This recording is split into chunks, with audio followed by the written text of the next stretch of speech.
지난달 무역 수지가 역대 최대 폭의 적자를 기록하며 11개월 연속 적자를 이어갔습니다. 반도체 수출 감소가 두드러진 가운데 SK하이닉스는 지난해 4분기에 10년 만에 분기 적자를 기록했습니다. 정부가 한파 속 난방비로 어려움을 겪는 취약계층에게 최대 59만 원을 지원하는 추가 대책을 내놨습니다. 여전히 지원 대상에 포함되지 않은 중산층에 대한 대책도 검토한다는 방침이지만 천문학적 예산이 관건입니다. 오늘부터 서울 택시 기본요금이 4,800원으로 1,000원 오르고 시간과 거리당 요금도 인상됐습니다. 일부 제과류도 오늘자로 가격을 올리는 등 고물가 압박이 갈수록 심해지고 있습니다. 검찰이 지난 2019년 경기도가 이재명 당시 경기도지사를 포함한 경기도 대표단을 초청해달라며 북측에 보낸 공문을 확보한 것으로 알려졌습니다. 통일부는 당시 이화영 전 경기도 부지사가 북측 인사와 접촉할 당시 참석자 명단에 김성태 전 쌍방울 회장은 포함되어 있지 않았다고 밝혔습니다. 중국이 오늘부터 한국발 입국자 전체를 대상으로 코로나19 PCR 검사를 실시합니다. 우리 정부가 중국인에 대한 단기 비자 발급 제한을 연장한 것에 대한 보복 조치 성격으로 한덕수 국무총리는 조기 해제 가능성을 언급했습니다. 뉴스큐 잠시 후 돌아오겠습니다.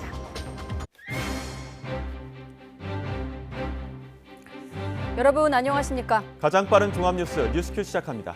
네, 날이 추워도 보일러 켜기 두렵고 택시 탈 엄두도 나지 않는 그런 겨울을 지나고 있습니다. 택시 요금 인상 첫날 승객들은 미터기를 초조하게 바라보게 되고 또 기사들은 승객이 줄까 노심초사입니다. 대중교통 요금 인상과 함께 물가 현장도 함께 둘러보겠습니다. 한국의 베르사유를 만들겠다며 정부가 청와대를 개방한 지 어느덧 2년째입니다. 개방 초기에는 반응이 뜨거웠는데 지금은 어떨까요? 사회부 김철희 기자가 취재한 내용 추려서 잠시 뒤 직접 출연해 설명해드리겠습니다. 네, 금리도 오르고 난방비에 공공요금까지 그야말로 경쟁적으로 오르고 있는데 난방비 폭탄에 대한 민심도 들끓고 있습니다. 정부가 취약계층에 이어 차상위 계층까지 지원하기로 했습니다. 대통령이 지시했던 중산층 지원책은 빠졌는데 예산 문제가 걸림돌입니다. 이형원 기자입니다. 정부가 기초생활수급자는 물론 차상위 계층에도 난방비를 지원합니다. 지원액은 59만 2천 원으로 지난해 12월부터 다음 달까지 넉 달 가스요금을 할인해주는 방식입니다. 차상위 계층이 기존에 받던 할인액 14만 4천 원에 44만 8천 원이 추가되는 겁니다. 차상위 계층은 기초수급자보다 형편이 조금 낮지만 기준 중위소득 50% 이하인 가구입니다. 앞서 지난달 정부가 발표한 난방비 지원 대상에서 빠지자 잠재적 빈곤층으로 볼 수 있는 이들에 대한 대책 마련이 필요하다는 지적이 잇따랐습니다. 특히 에너지 바우처 지급을 늘리는 지난 대책으로는 기초수급자 지원도 제대로 할 수 없다는 비판이 일자 부랴부랴 추가 지원책이 나온 겁니다. 중산층, 서민의 난방비 부담을 경감하는 방안을 적극 검토할 것을 참모들에 지시했습니다. 난방비 지원 혜택은 최대 168만 7천 가구가 받게 될 것으로 추산됩니다. 대통령이 지시한 중산층 지원은 이번 추가 대책에서도 빠졌습니다. 당장 취약계층 지원에만 예산 1,800억 원이 투입되는데 중산층까지 확대하려면 천문학적인 비용이 들기 때문입니다. 물가를 잡기 위해서 기준금리를 대폭 인상하면서 시중 유동성을 흡수했다면 난방비를 중산층한테 지원할 경우 물가에 미치는 파장도 고려를 해야 합니다. 야권에서는 추가 경정 예산 편성으로 지원 대상을 늘리자고 요구하고 있지만 정부가 추경 불가 입장을 고수해온 만큼 중산층 지원책을 놓고 고심이 깊어질 전망입니다. YTN 이영훈입니다. 겨울철 난방비 대란이 현실화한 가운데 이번 달 받게 될 관리비 고지서에는 전기료마저 오를 예정이라 우려가 커지고 있습니다. 전국 아파트 1제곱미터당 평균 난방비는 2021년 12월 334원에서 지난해 12월 514원으로 1년 사이 54% 올랐습니다.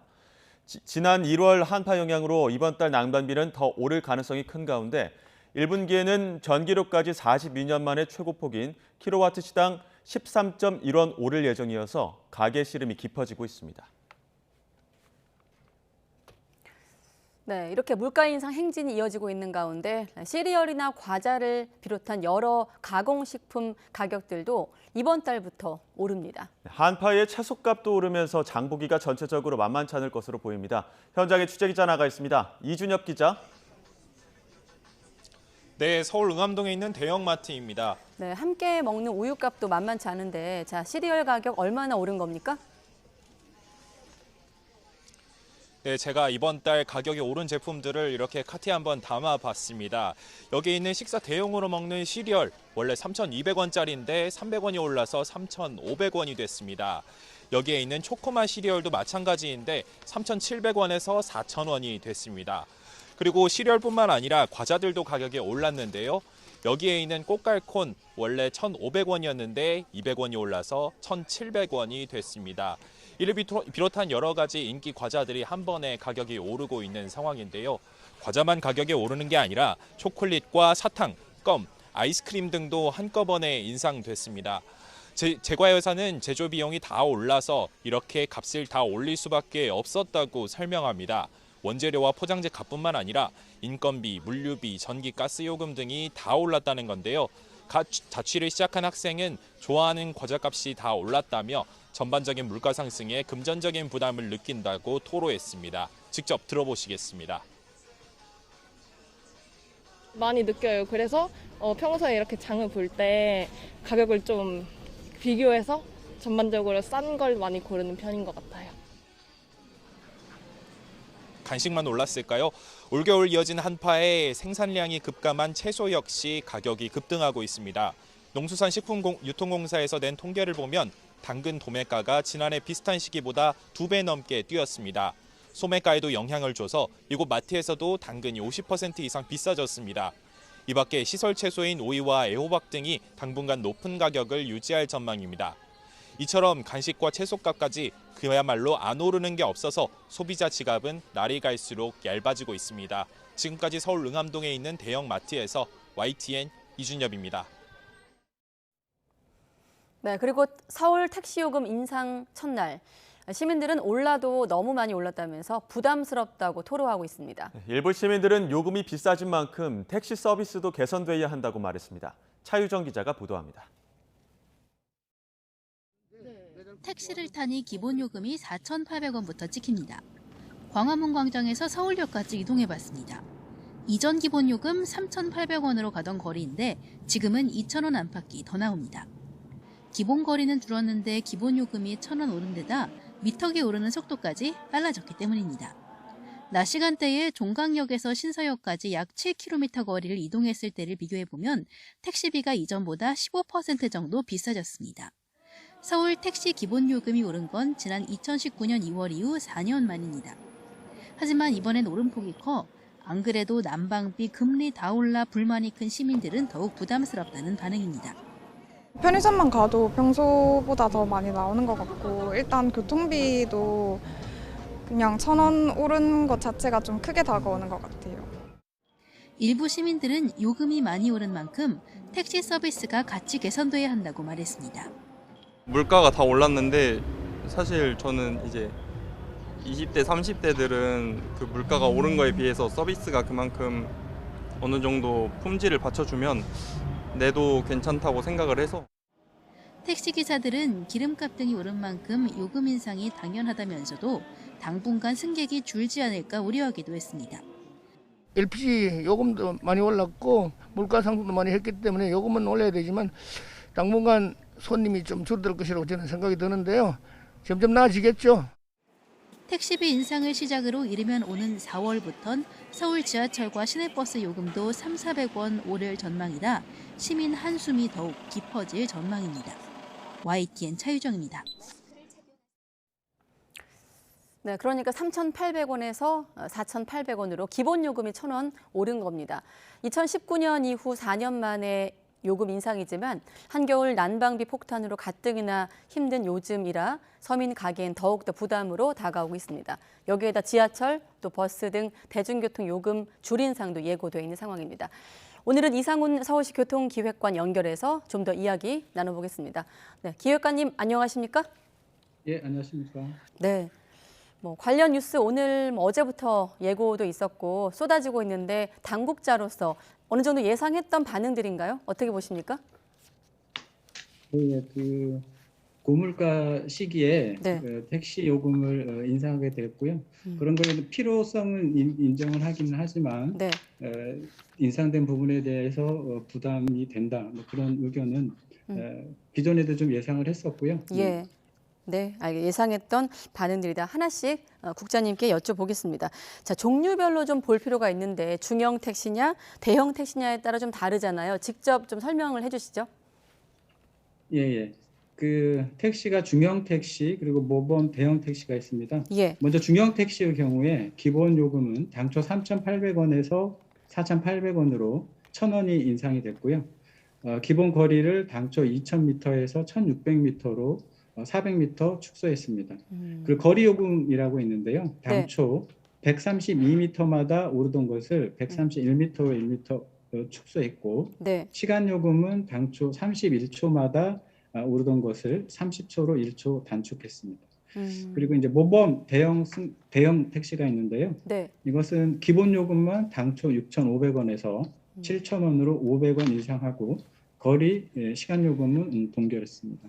네, 인상 내용을 여전히 모르시는 분들을 위해서 다시 한번 잠시 뒤에 조금 전 화면 인상 내용 다시 한번 소개해 주시고, 그러니까 한마디로 기본 요금 올랐고 또 기본 거리는 줄었는데 미터기 오르는 속도는 빨라진 것으로 이렇게 요약을 할 수 있거든요. 말씀하신 대로 4년 만에 기본 요금 인상입니다. 26.3%가 단번에 올랐기 때문에 뭐 요즘에 아시겠지만 난방비도 그렇고 금리도 그렇고 다 오른 상황에서 더 크게 부담으로 느껴지고 있습니다. 자, 이번엔 그럼 이렇게 많이 오른 배경 한번 여쭤볼게요. 그 말씀드린 것처럼 2019년 2월 16일 택시 요금 조정 이후에 4년 만에 택시 요금을 조정하게 되었고요. 그간에 21년도에 택시 운송 원가 분석을 했습니다. 19년 대비 LPG 가격이 35.7%나 크게 인상이 되었고요. 네. 누적 물가도 9.5% 상승하는 등 운송 비용이 크게 증가를 했습니다.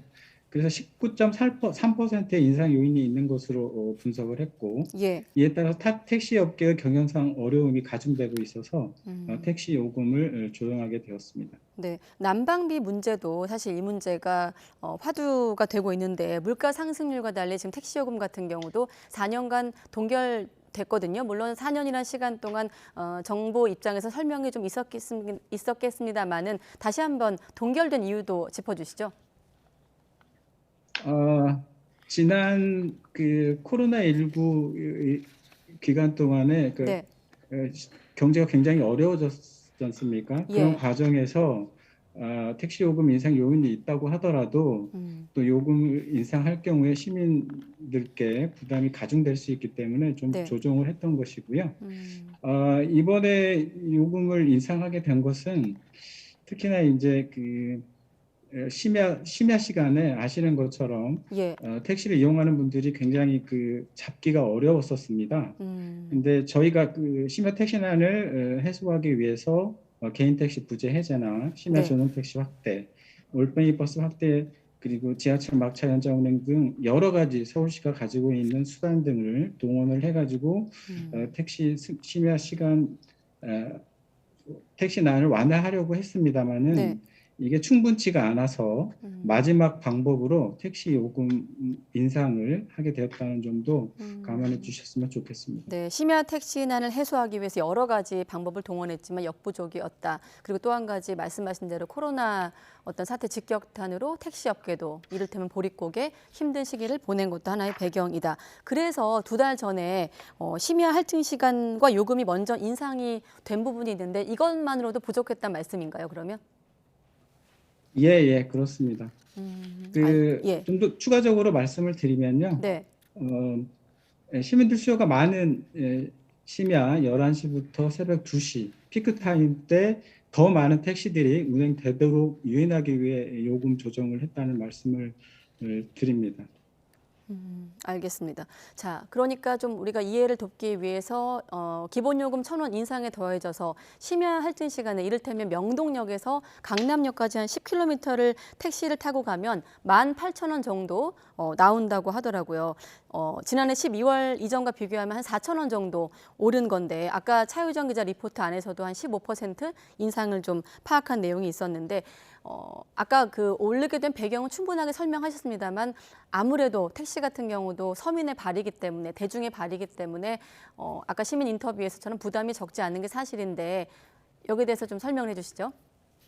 예. 좀 추가적으로 설명을 드리면요. 예. 그 택시 요금 인상 요인이 이제 저희가 파악하고 있기로는 19.3%의 인상 요인이 있었습니다. 그리고 이거를 뭐 코로나19 여파도 있고 네. 요금 인상 요인은 있지만 단번에 일시적으로 인상하게 된다 그러면 시민 부담들이 클 것으로 예상이 돼서 우선적으로 연말 연시 대비해서 심야 택시난을 완화하기 위한 심야 할증 요금 인상을 하게 되었고요. 두 번째로 기본 요금은 좀 나누어서 2월 1일 날 그러니까 금일부터 네. 인상을 하게 됐다는 말씀을 드리고 심야 할증 요금이 이제 시간대마다 조금씩 다르고요. 네. 말씀하신 것처럼 시간대에 따라서 뭐 20% 인상 그리고 좀 더 피크 타임 때는 23시부터 20까지는 40% 정도 할증이 되기 때문에 인상은 그 정도 될 걸로 보고 네. 있습니다. 네. 뭐 아까 시민들 인터뷰에서도 물가도 올랐고 뭐 LPG 요금 오른 것도 알기 때문에 택시 요금 인상은 뭐 부담스럽지만 받아들이겠다. 그러면 품질이 좀 뒷받침돼야겠다. 결국 서비스 얘기인데 그렇다 보니 여기에 대한 좀 대책도 있는 걸로 알고 있거든요. 택시 기사들의 이를테면 불친절, 뭐 일부이긴 합니다만 이런 부분에 대한 고민도 있었던 걸로 아는데 소개해 주시죠. 예. 그 어려운 시기에 택시 요금을 인상하게 되었습니다. 그러니까 인상된 택시 요금이 택시를 이용하는 시민들께 더 쾌적하고 안전한 서비스로 되돌려 드리도록 하겠다는 말씀을 드리고요. 네. 시민들이 겪는 주요 불편 사항이 불친절이나 폭언 등이었습니다. 특히 이제 불친절 경우에는 증거 불충분, 채택 문제로 행정처분이 좀 어려운 상황이었는데 네. 주기적으로 신고가 누적될 경우에 보수교육을 재실시하거나 통신비 지원 중단 등의 조치를 지금 강구하고 있고요. 네. 그리고 불친절 경우에도 유가보조금 지급 재배 등 제도 개선을 하기 위해서 국토부에 건의할 계획으로 있습니다. 네, 그리고 또 한 가지 서울이 이렇게 기본 요금을 택시 요금을 올리니까 다른 지역들 그동안 좀 눈치를 봤던 측면도 있었는데 이번 서울의 택시 요금 인상이 이를테면 전국적으로 좀 도미노를 촉발하는 것 아닐까 하는 우려도 있는데 여기에 대한 대책도 있으신가요, 혹시? 글쎄요, 그 부분은 다른 곳들도 비슷한 상황이라고 보고 있고요. 네. 서울이 올렸다고 해서 뭐 그 같이 따라 올린다기보다 각자 상황이 있기 때문에 네. 인상 요인이 있다고 하면 뭐 올릴 수 있을 걸로 예상을 하고 있습니다. 네, 다른 지역 같은 경우는 자체적으로 뭐 용역을 동원해서 조사를 통해서 그럼 진행을 하는 겁니까? 혹시 이런 과정을 공유하나요, 지역들끼리도? 택시 요금은 그 공유하고 있지는 않고요. 예. 대중교통 요금의 경우에는 이제 수도권의 경우에는 통합 환승 요금제가 적용이 되기 때문에 네. 수도권에서는 공유하고 있습니다. 알겠습니다. 자, 택시에서 그치지 않고 조금 전에 대중교통 말씀하셨는데 4월부터 지하철과 버스 요금도 인상될 수 있다는 건데 여기에 대한 좀 얘기도 해주시죠. 계획에 대해서. 예, 그 대중교통 요금은 이제 보도도 많이 됐었는데요. 교통복지로서 민생경제에 직접 영향을 미치는 내용이어서 네. 지난 8년간 요금 인상을 최대한 억제한 바 있습니다. 다만 대중교통의 안정적인 운영을 위해서 그간에 2020년의 경우에만 보더라도 적자 규모가 한 2조 가량에 도달하고 있고요. 그래서 대중교통 요금은 조정은 좀 필요한 상황이고 네. 실질적으로 필요한 요금 현실화율은 80에서 85% 수준입니다. 다만 시민들의 경제적 부담을 고려를 해서 70에서 75% 수준, 300원에서 400원 정도 인상안을 검토를 하고 있는 상황입니다. 인상폭이 300에서 400원으로 거론되고 있다는 얘기는 조정할 수 있다는 얘기인가요? 예, 그렇습니다. 네, 그 하한선이 300원인가요? 아니면 그 밑으로도 조정이 가능한 겁니까? 어제 이제 그 오세훈 서울시장님께서 말씀을 하셨는데요. 네. 지금 지하철의 경우에 예. 65세 이상 노인 그리고 장애인, 국가유공자들은 법령상 그 지하철을 무료로 이용할 수 있게 하고 있습니다. 네. 이제 지하철 무임수송이라고 하고 있는데요. 지하철 무임수송의 경우에 지하철 운영기관들에서 네. 그간에 국토부, 기재부에 지속적으로 지원을 해달라고 요청을 하고 있습니다. 그래서 이런 지하철 무임 수송에 대한 그 국비 지원이 된다고 하면은 그 부분에 해당하는 만큼 인하될 수 있는 여지는 있다고 보고 있습니다. 네, 사실 뭐 택시 요금 인상도 당연히 체감하는 어떤 부담이 큽니다만은 그래도 택시는 아시다시피 선택의 어떤 여지가 있는 교통입니다만은 지하철과 버스 같은 경우는 필수적인 서민의 발이기 때문에 조금 더 체감하는 부담이 클 수 있기 때문에 질문을 조금 더 드리면 아까 조금 전 말씀하신 부분은 서울시장 오세훈 시장이 이제 신년 기자간담회에서 발표한 내용을 말씀하신 것 같은데 단서가 있거든요. 예. 정부가 협조를 해준다면 인상폭 조정이 가능하다. 그 정부의 지원이라는 건 구체적으로 어느 정도의 내용을 말하는 건가요? 지하철 무임 수송에 대한 부분이 네. 지금 이제 우리 서울시뿐만이 아니라 그 광역 자치단체도 있고 지자체도 있습니다. 연대를 해서 네. 그간에 꾸준히 지원 요청을 하고 있고요. 저희는 그 전체적인 그 손실분 100%를 지원을 요청을 하고 있습니다. 그 작년의 경우에 네. 국토부에서 3,585억을 반영을 해서 이제 그 예산결산위원회에 보냈는데 네. 예결위에서 기재부 반대로 전액 그 삭감이 됐고요. 네. 3,585억 정도로 일단은 보시면 될 것 같습니다. 그게 다 전부 다 서울시 부분은 아니고요. 예. 다른 지하철 운송기관이 좀 나누어서 그 해당되는 부분만큼 배분될 걸로 그렇게 기대하고 있습니다. 네. 아무튼 지금 뉴스 보시는 분들은 인상폭이 300원에서 400원으로 거론되고 있다. 그리고 또 공청회도 연다고 하니까 조금 더 조정의 여지가 있는 것 아니냐 기대를 하는 분들도 계실 것 같거든요. 어떻습니까? 남은 절차를 통해서 좀 최대한 서민들 입장에서 부담을 줄일 수 있는 보관이 있는지 끝으로 여쭤보겠습니다. 예. 그 말씀드린 것처럼 어제 그 국민의힘 주호영 대표께서도 말씀을 하셨고요. 예. 그 지하철 무임 수송에 대한 근본적인 근본적인 고민과 결단이 필요하다고 보고 있고요. 네. 말씀드린 것처럼 기재부에서 지하철 무임 수송에 대한 국비 지원을 결단을 해주신다고 하면 네. 인상폭은 그만큼 줄어들 수 있을 여지가 있다는 말씀을 드리고요. 네.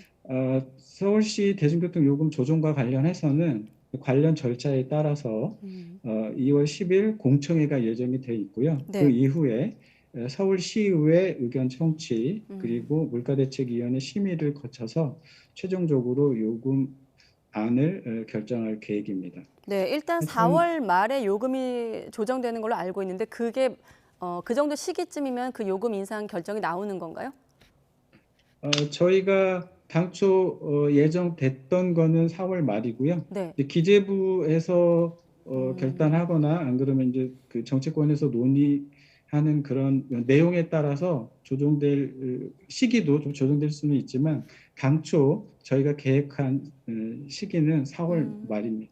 네, 기재부나 정부나 정치권 간 조율 과정은 좀 지켜봐야 되겠군요. 뭐 국장님도 많이 아시겠지만 여기저기서 들려오는 한숨 확인하고 계실 겁니다. 최대한 서민들 입장에서 그나마 지하철 버스 요금이라도 최대한 인상폭을 좀 줄일 수 있는 결과를 기대해 보겠습니다.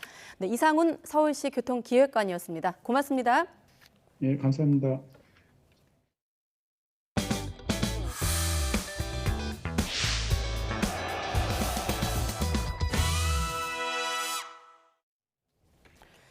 네, 국민의힘 당권 주자들은 일제히 전통적 지지 기반인 대구, 경북 지역 당심 공략에 나선 가운데 주자들 사이의 신경전도 거세지고 있습니다. 더불어민주당은 이재명 대표의 검찰 추가 소환 조사를 앞두고 연일 대정부 공세를 강화하고 있습니다.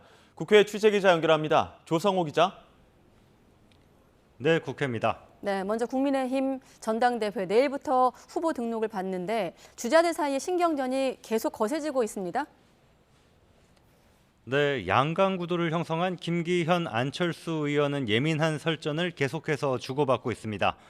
김 의원이 배구 선수 김연경, 가수 남진 씨와 함께 찍은 사진을 SNS에 올려 홍보한 것을 두고 논란이 이어지는 것과 관련해서 안 의원은 김 의원의 해명을 거듭 요구했고 김 의원은 표현 과정에서 다소 오해받을 소지가 있었다면 유감이라고 말했습니다. 들어보시죠. 지금도 논란이 있는 걸로 알고 있습니다만 결국은 김기현 대표 본인이 그 문제에 대해서 해명을 하셔야 되는 그런 부분입니다. 한 분은 연예인이시고 한 분은 또 운동선수로서 유명인이신데 그분들이 여러 가지 불편이 생길 것 같아서 그 점에 대해서는 안타깝게 생각하고 윤석열 대통령의 의중, 이른바 윤심이 김 의원에게 100%가 있는 게 아닐 수도 있다는 안 의원 언급을 놓고도 김 의원이 윤심 발의를 하는 건 안 의원이라고 맞받으면서 신경전이 오갔습니다. 이 내용도 들어보시죠. 당당하게 안철수의 상품으로 승부하시도록 하시죠. 뭐 자꾸 상대방 흠진되는 것만 하시는지 언제까지 자꾸 이렇게 진흙탕 하실 것인지. 대략적인 내용들을 보면 이것이 꼭 대통령의 생각을 반영해서 하는 일은 아니었다. 그런 인상을 받았습니다. 김기현 의원은 대구 서문시장에서 출정식을 열고 후보 등록 전 새몰이에 나섰습니다. 안철수 의원도 대구 당원들과 각계 인사들을 잇따라 만나며 대구 당심에 호소했습니다. 윤상현 의원은 국회에서 출판기념회를 열었고 조경태 의원은 경북 지역 당원들을 만나 당심을 공략하고 있습니다. 네, 민주당은 정부와 여당을 향해서 공세 수위를 끌어올리고 있죠. 네, 이재명 대표는 대장동 위례 사건 추가 소환 요구에 응하기로 한 뒤 민생을 강조하면서 정부 여당과 각을 세우고 있습니다. 난방비 폭등, 교통비와 전기 가스요금 인상 등을 거론하면서 이렇게 비판했는데요. 들어보시겠습니다. 정부 여당이 별다른 대책도 없이 1월 임시회 내내 민생법안 처리를 가로막았습니다. 사실상 정치 파업을 한 것입니다. 우리 국민들을 고통 속에 방치하고 한가하게 정쟁이나 일으키면서 당 차원의 대정부 공세도 강해지고 있습니다. 민주당은 김건희 여사의 주가 조작 의혹 태스크포스 첫 회의를 열고 특검 도입 추진을 위한 전략 등을 논의했습니다. 이와 별도로 대통령실이 김 여사의 주가 조작 의혹을 제기한 김의겸 의원을 명예훼손 혐의로 고발한 것과 관련해선 대통령실 관계자를 무고죄로 맞고발하기로 했습니다. 국민의힘 주호영 원내대표는 지난 정권 때 김 여사와 관련해 검경이 엄청나게 수사해도 흠을 잡지 못했다고 지적했습니다. 그러면서 이렇게 말했습니다. 지금 와서 무슨 특검 TF 만들어서 한다는 것은 정치적으로 이 상처 내기에 다름 아니다. 저희들은 그렇게 보고 있죠. 지난 대선 기간에 얼마나 철저하게 검증하고 수사하고 했겠습니까? 박정하 수석대변인도 논평을 내고 민주주의나 법리 따위는 모르겠으니 오로지 이재명 방탄을 위한 투쟁에 당력을 쏟겠다는 것이라고 비판했습니다. 특히 이번 주말 예고한 장외투쟁에 대해서는 민생이 걱정된다며 1월 국회 문을 열어두고 논의 한 번 안 하더니 이제는 거리로 나간다고 한다고 꼬집었습니다. 지금까지 국회에서 YTN 조성호입니다. 윤석열 대통령은 경북 구미 금호공대를 방문해 첫 인재 양성 전략 회의를 주재했습니다. 윤 대통령은 이 자리에서 국가 발전의 동력은 과학기술이고 인재 양성이 가장 중요하다면서 규제 혁파와 대학 자율성 보장을 강조했습니다. 윤 대통령이 대구 경북 지역을 찾은 건 지난해 10월 이후 넉 달 만으로 윤 대통령은 오늘 회의에서 금호공대는 박정희 전 대통령의 얼과 숨결이 살아있는 곳이라고 언급하기도 했습니다.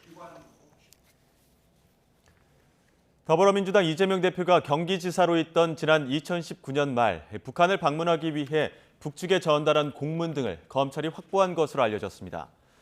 북한 김영철 조선아시아태평양 평화위원장에게 전달된 공문과 친서 등으로 북측에 초대해달라는 내용이 담긴 것으로 전해졌습니다. 공문이 발송된 2019년 11월은 쌍방울 김성태 전 회장이 이 대표의 방북을 위해 북측에 300만 달러를 추가로 보냈다고 진술한 때와 일치하는데 검찰은 이 부분에 초점을 맞춰 수사를 이어갈 전망입니다. 통일부는 김성태 전 회장과 이화영 전 경기도 부지사 등이 지난 2019년 1월 17일 중국 선양에서 북한 측 인사와 만난 것과 관련해 사후 신고는 있었지만 김 전 회장은 참석자 명단에 포함되어 있지 않다고 밝혔습니다. 통일부 당국자는 사후 신고가 있었다면서도 보고된 협의 내용 가운데 언론에 보도된 바와 같은 내용은 없고 참석자 가운데 김성태 전 회장은 포함되어 있지 않다고 설명했습니다. 문재인 정부 시절 탈북어민 강제 북송 사건을 수사하는 검찰이 당시 안보정책 총책임자였던 정의용 전 청와대 국가안보실장을 이틀째 불러 조사하고 있습니다. 검찰은 어제에 이어 오늘도 정 전 실장에게 북송 과정 전반에 걸쳐 위법 행위가 있었는지를 집중적으로 캐물을 거로 보입니다. 검찰은 앞서 김현철 전 통일부 장관과 노영민 전 청와대 비서실장, 서훈 당시 국정원장을 차례로 불러 조사했고 정 전 실장의 조사를 마치는 대로 조만간 수사를 마무리할 것으로 보입니다. 조현옥 전 청와대 인사수석이 지난 2017년 한 전 KDN 사장에 내정해둔 인사가 서류 심사에 탈락을 하자 산업부 차관 등을 청와대로 불러 질책한 것으로 나타났습니다. YTN이 입수한 블랙리스트 사건 공소장을 보면 조 전 수석은 당시 대통령에게 보고된 건인데 얼마나 신경을 안 썼으면 이런 일이 생기느냐며 앞으로 이런 일이 없도록 하라고 지시했다는 내용이 담겼습니다. 또 함께 기소된 백운규 전 산업통상자원부 장관은 산하기관 인사와 관련해 한나라당 출신, 탈원전 반대 인사, 비리 연루자는 빨리 교체해야 한다는 지시를 반복했다는 내용이 담겼습니다. 감사원이 지난해에 이어 올해도 문재인 정부 정책에 대한 감사에 나섭니다. 감사원이 오늘 발표한 연간 감사 계획을 보면 지난 정부부터 4년 연속 적자를 기록하고 있는 고용보험기금의 재정관리 실태 감사가 포함됐습니다.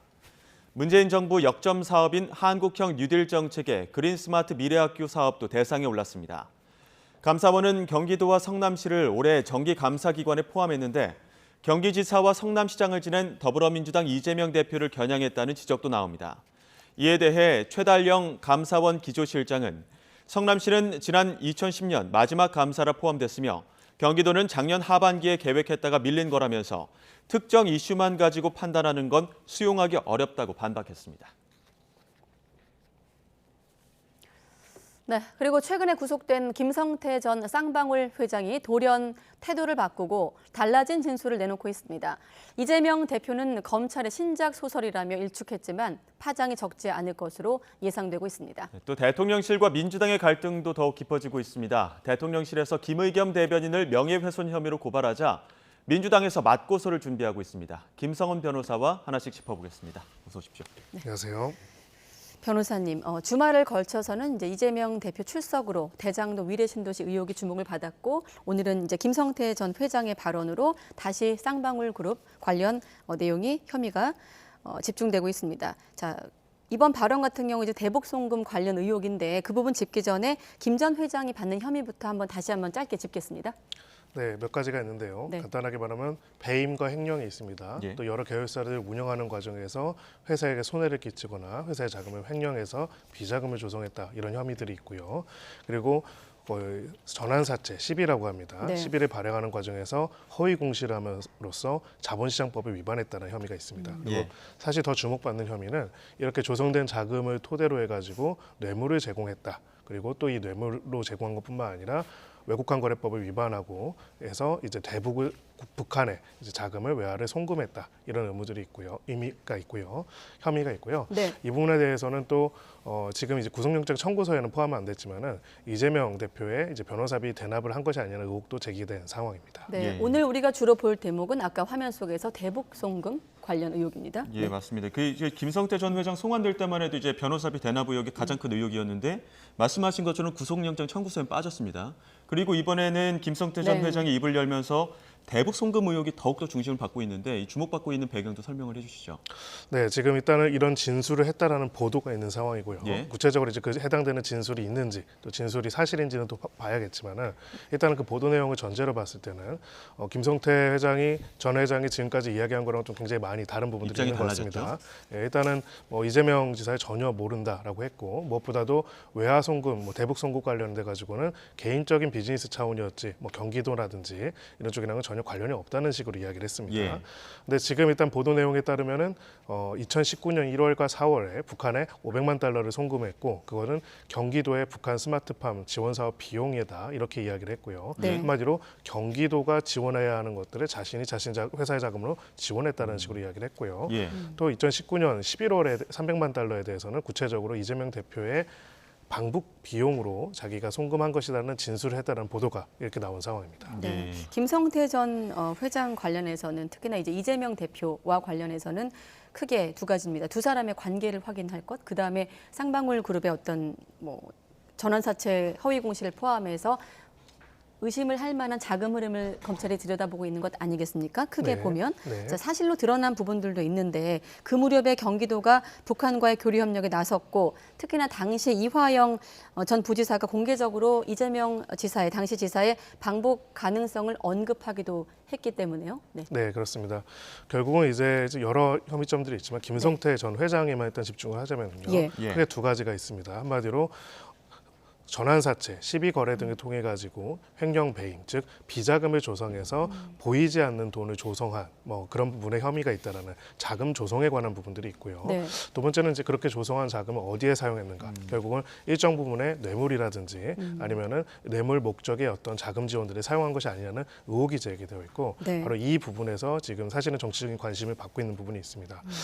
결국 근데 이 영역에 있어 가지고 일단은 객관적으로 어느 정도 확인된 사실은 800만 달러에 가까운 돈을 이제 대북에 북한에 송금했다는 내용에 대해서는 사실은 이제 본인도 어느 정도는 인정을 하고 있고 또 그 내용 자체는 사실은 여러 가지 증거들로 드러난 부분이 있는 것 같습니다.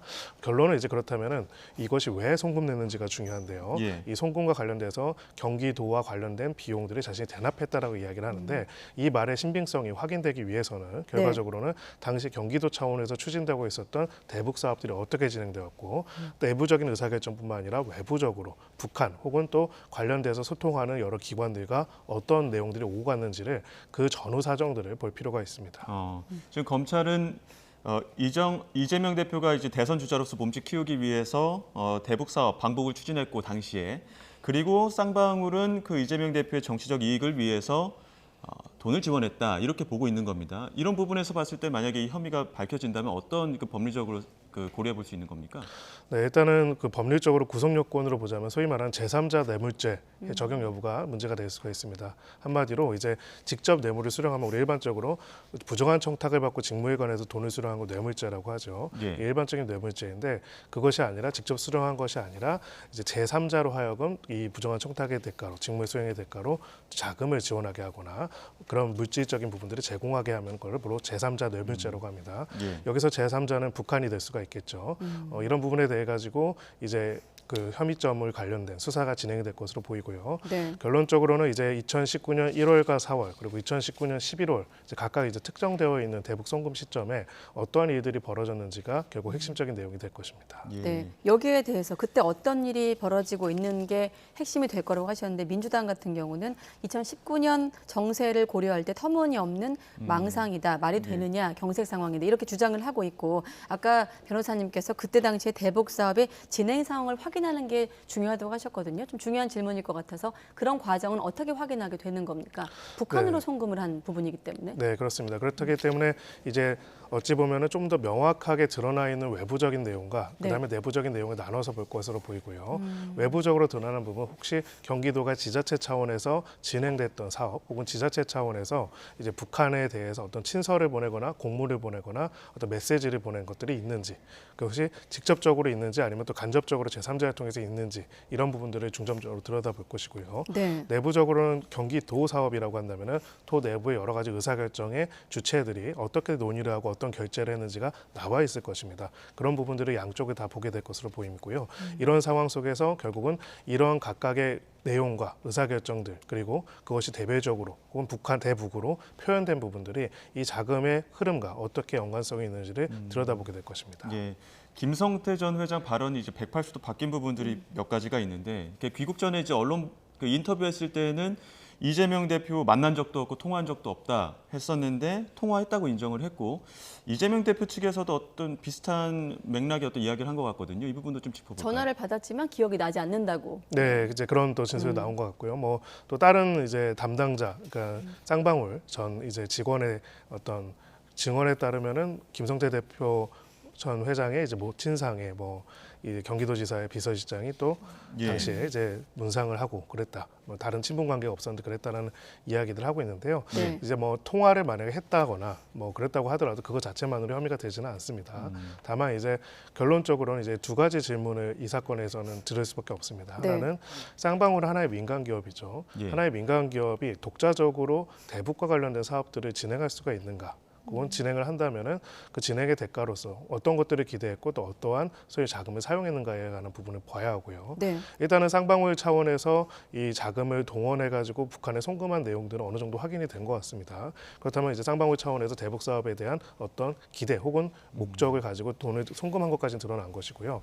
두 번째는 그렇다면은 쌍방울이 그런 대북 송금을 하거나 사업을 기획했다면은 이런 부분에 있어서 공공 영역에서 정치적 영역에 있어 가지고는 어떤 주체와 함께했고 그 과정에서 소위 말하는 부패가 있을 수가 있는지 아니면 단순한 협력으로 그칠 수가 있는 것인지 그리고 그 과정에서 결국은 경기도 내부에서 일단은 이화영 부지사 같은 경우는 구속 기소가 된 상황인데 그 외에도 이재명 대표까지도 이제 이 부분에 대해서 인지가 있었는지 이 부분이 결국 핵심적인 요소가 될 겁니다. 네, 사안은 다르지만 질문이 좀 비슷했던 걸로 대장동 때도 이 질문을 드렸는데 지금 김성태 전 회장 같은 경우도 지금 돌연 입장을 바꿨거든요. 결국 이제 진술이 오염됐을 가능성에 대해서도 여쭤볼 수 있을 것 같고 그런 확인을 하는 과정은 어떻게 그 신빙성을 좀 인정받는 과정을 좀 질문 드릴 텐데 어떻습니까? 네, 기본적으로 진술이 계속 왔다 갔다 번복될 경우에는 그 신빙성을 인정하기가 좀 어렵습니다. 그리고 실제로 이런 특수수사에서는 수사 과정에서 진술했다 또 법정 가서 완전히 180도 바꾸는 경우도 되게 많습니다. 네, 그럼 뭐 지금 사실은 다른 대장동 관련해서도 그런 일들이 계속 벌어지고 있고요. 그렇기 때문에 이제 그런 경우에 진술의 신빙성을 인정받기는 어렵지만 한편으로는 그 진술의 신빙성을 믿기 어렵기 때문에 어떻게 보면 각각의 그 진술한 사람의 인격과 퍼스널리티에 대한 신뢰로서 신빙성을 판단하는 것이 아니라 배경적인 정황과 물적인 증거들이 얼마나 뒷받침하는지를 봐야 할 것입니다. 가령 이제 개인적인 비즈니스를 위해서 북한에 송금을 한 것이다라고 한다면 개인적인 비즈니스가 무엇이고 과연 이제 우리나라에서 민간 회사 하나가 북한과의 관계에서 개인적인 비즈니스를 마음껏 진행할 수가 있는 것인지 만약 그렇지가 않다면은 이런 과정에 있어가지고 어떤 정치적 배경이 있는 것인지를 당연히 확인할 수밖에 없을 것이고요. 그렇다면 이제 그 관련된 여러 사람들 당사자들에 대한 조사와 그들의 증언 그리고 결국은 그들 간에 오고 왔던 금전 그리고 공식적인 의사결정과 그 의사결정이 북한과 혹은 내외부를 통해서 표현된 방식들이 종합적으로 고려될 것입니다. 네, 지금 송환 당시의 모습도 자료화면 나가고 있는데 그때 당시 이재명 대표를 전혀 모른다고 했다가 통화를 했다고 또 인정을 했거든요. 바꿔 질문하면 이렇게 김성태 전 회장의 진술을 또 이렇게 바꾸게 할 만한 검찰이 또 증거를 찾았다고도 볼 수 있을까요? 네, 뭐 그럴 여지도 없지 않다라고 생각을 하고요. 지금 사실 이 진술 과정과 진술을 변경한 배경, 사실 이거는 추론의 영역이기 때문에 법리적인 영역이 아니기 때문에 저희가 단정해서 말씀드릴 수는 없겠지만은 결국은 이제 소환 이렇게 갑자기 체포가 돼서 송환하는 과정 그리고 그 이후의 조사 과정 그리고 이후의 사법 처리 과정 전반을 보게 된다면은 도대체 어떤 이유 때문에 이런 진술들이 있었고 처음엔 또 왜 이런 진술이 있었고 지금 또 이렇게 진술이 왜 바뀌었고 결국 이제 공판 과정에 드러나서야 이제 어떤 부분들이 핵심적인 요소가 됐는지는 알 수 있을 것 같습니다. 그 이전에 이제 들어왔어요. 입국했을 때에는 그때 당시만 해도 너무 단호하게 모른다고, 이재명 대표를 모른다고 김성태 전 회장이 했기 때문에 과연 그 수사 과정에서 진술이 나올까 이런 의문이 들기도 했거든요. 근데 돌연 입장을 바꾸다 보니까 수사가 좀 더 속도를 내는 것 아니냐 이런 관측들도 나오고 있는데, 앞으로의 그러면은 진술이 바뀐 과정 혹은 또 이게 그 모친을 서로 측근들이 조문한 과정 이런 것들이 드러나면서 수사가 좀 속도를 붙게 될 건지, 아니면 어떤 쪽으로 좀 수사 과정이 좀 진행이 될 거라고 보십니까? 네, 속도가 굉장히 빨라질 것으로 보입니다. 일단은 지금 기본적으로는 이 쌍방울과 경기도 대북 사업 관련돼서 제기되고 있는 의혹의 핵심적인 부분에서 한 축이 결국 쌍방울이기 때문에 쌍방울 전 회장 측에서 이런 부분에 대해서 아주 구체적으로 진술을 하는 보도가 그것이 사실이라면은 결국 이제 어찌 보면은 단순하게 하나의 진술이 아니라 적극적으로 수사에 협조하기로 태도를 바꿨다고 볼 수가 있고요. 그렇다면 이제 그 과정에서 구체적인 자료와 내용들이 굉장히 많이 나올 가능성이 높습니다. 그러면 그 부분과 관련돼 가지고 이미 구속되어 있는 이화영 부지사를 제외하고도 경기도 차원에서 어떤 의사결정이 있는지에 대해서 굉장히 강도 높은 수사가 빠르게 진행될 가능성이 높아 보입니다. 네, 쌍방울의 자금 흐름도 봐야 되고 또 이 두 사람의 관계로 또 혐의에 대한 입증을 검찰이 해야 될 텐데, 그렇다면 또 이재명 대표의 이번 사건 관련한 소환이 또 필요하지 않을까 이런 관측도 있는데, 다른 사건 관련해서도 좀 지금 있습니다만은 검토 중이라는 입장이 있습니다만, 이 사건과 관련해서는 어떨까요? 네, 일단은 수사팀이 다르고요. 그리고 이 사건도 이미 관련된 구속된 사람들이 여러 명이 있기 때문에 사실은 이제 추가 소환해서 이제 다른 대장동 위례 수사팀이 이것까지 같이 해가지고 물어보는 건 사실 굉장히 불가능할 가능성이 높습니다. 그렇다면 결론적으로는 이 대북 사업과 관련된 부분에 대한 소환이 별도로 있을 가능성은 높은데, 다만 이제 정치적인 면에서 이제 이재명 대표가 제1야당의 대표이기 때문에 지금 사실 성남 FC까지 하면은 만약에 또 소환을 이 사건을 또 한다면 총 4차례를 단기간에 소환을 하는 것이다 보니까 이런 부분에 대한 이제 정치적 부담은 분명히 있을 걸로 보이고요. 다만 이제 지금 뭐 검찰의 여러 가지 수사나 이런 방향성들이 그런 부분들에 대한 고려를 별로 없이 이제 진행을 하는 걸로 보이기 때문에 결국은 이제 또 소환 통보를 하지 않을까 이렇게 예상을 할 수 있을 것 같습니다. 주제를 좀 바꿔보겠습니다. 지금 민주당과 대통령실 강하게 충돌하고 있습니다. 지금 대통령실은 김의겸 민주당 대변인을 명예훼손 혐의로 고발했는데, 이 사건 발단이 된 게 이제 김의겸 대변인이 김건희 여사의 추가 주가 조작 혐의 의혹을 또 공개하면서 발단이 되지 않았습니까? 시점부터 다시 한번 짚어볼까요? 네, 이제 도이치모터스와 관련돼선 주가 조작 관련된 이제 그 사건으로 이제 주가 조작을 담당했던 A라는 사람에 대한 기소가 이루어졌고요. 또 여기에 대한 재판 공판이 진행 중입니다. 이 공판 과정에서 당시에 이 주가 조작을 담당했던 2차 작전 세력의 핵심적인 인물에 대한 신문 과정에서 다른 회사, X라는 회사라고 하겠습니다. X라는 회사에 대해서도 주가 조작에 관여하거나 이렇게 한 사실이 있느냐는 질문이 있었고요. 이런 질문에 대해 가지고 일단은 해당되는 당사자는 부인을 했습니다. 다만 지금 이 보도 내용에 따르면요, 이 재판을 관청한 기자의 보도 내용에 따르면은 이 2차 작전 세력이 소위 말하는 X라는 회사의 주가와 관리와 관련된 부분에서도 여러 가지 관여를 한 사실이 있다라는 이야기를 했고, 이런 보도 내용이 나왔고요. 그런 과정에 있어가지고 결론적으로는 이 도이치모터스 2차 작전 세력과 이 작전 세력이 X라는 회사의 주가랑 또 관련이 있을 수 있다라는 내용과 함께 X라는 주식회사의 또 주식 거래에 있어가지고 김건희 여사가 주식을 매수하거나 거래한 사실이 있다라는 내용이 같이 보도가 되면서 결론적으로는 이 도이치모터스의 주가 작전 세력과 지금 김건희 여사가 관련이 있는 것이 아니냐, 혹은 김건희 여사가 다른 X라는 회사와 관련돼서도 주가 조작이 있는 게 아니냐라는 내용으로 김의겸 대변인이 이야기를 했고요. 여기에 대해서 대통령실은 이제 X 회사의 우리기술이라는 회사가 결국은 작전주로서 주가 조작의 대상이 된 주식이라는 거에 대한 증거가 없음에도 불구하고 그거를 단정해가지고 주가 조작이 있었고 그 주가 조작에 김건희 여사가 관여한 것처럼 단정적으로 이야기한 것이 허위 사실이라는 이유로 고발을 하겠다, 이렇게 이야기한 상황입니다. 대통령실에서 구체적으로 어떤 점을 문제 삼고 있는 건가요? 김의겸 일단 대변인 같은 경우는 언론의 내용을 인용해 서면 브리핑을 했습니다.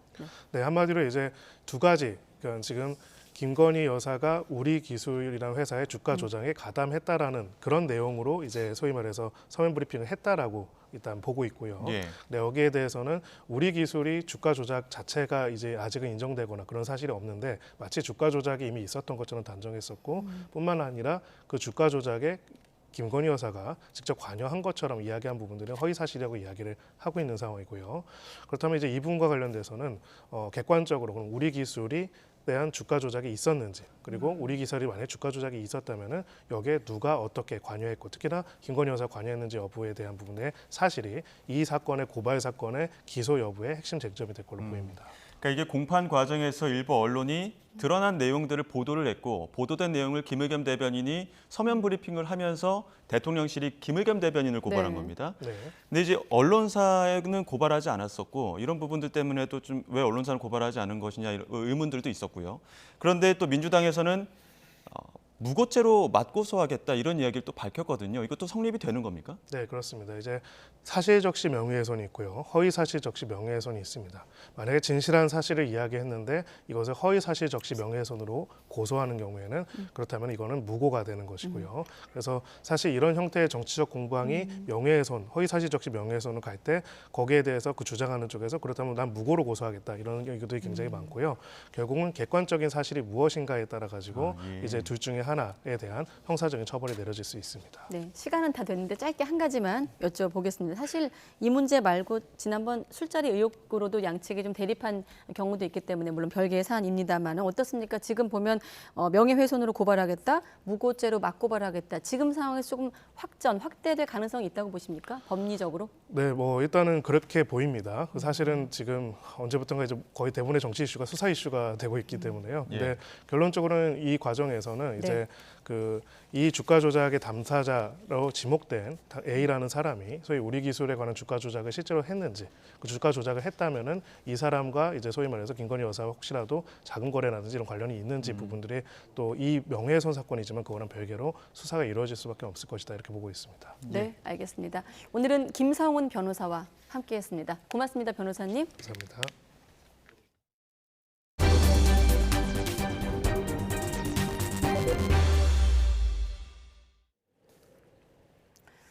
네, 지난달 무역 적자가 127억 달러에 달하면서 월간 기준으로 역대 최대를 기록했습니다. 네, 수출이 큰 폭으로 줄었는데 최대 수출 품목인 반도체가 거의 반토막 났습니다. 보도에 박홍구 기자입니다.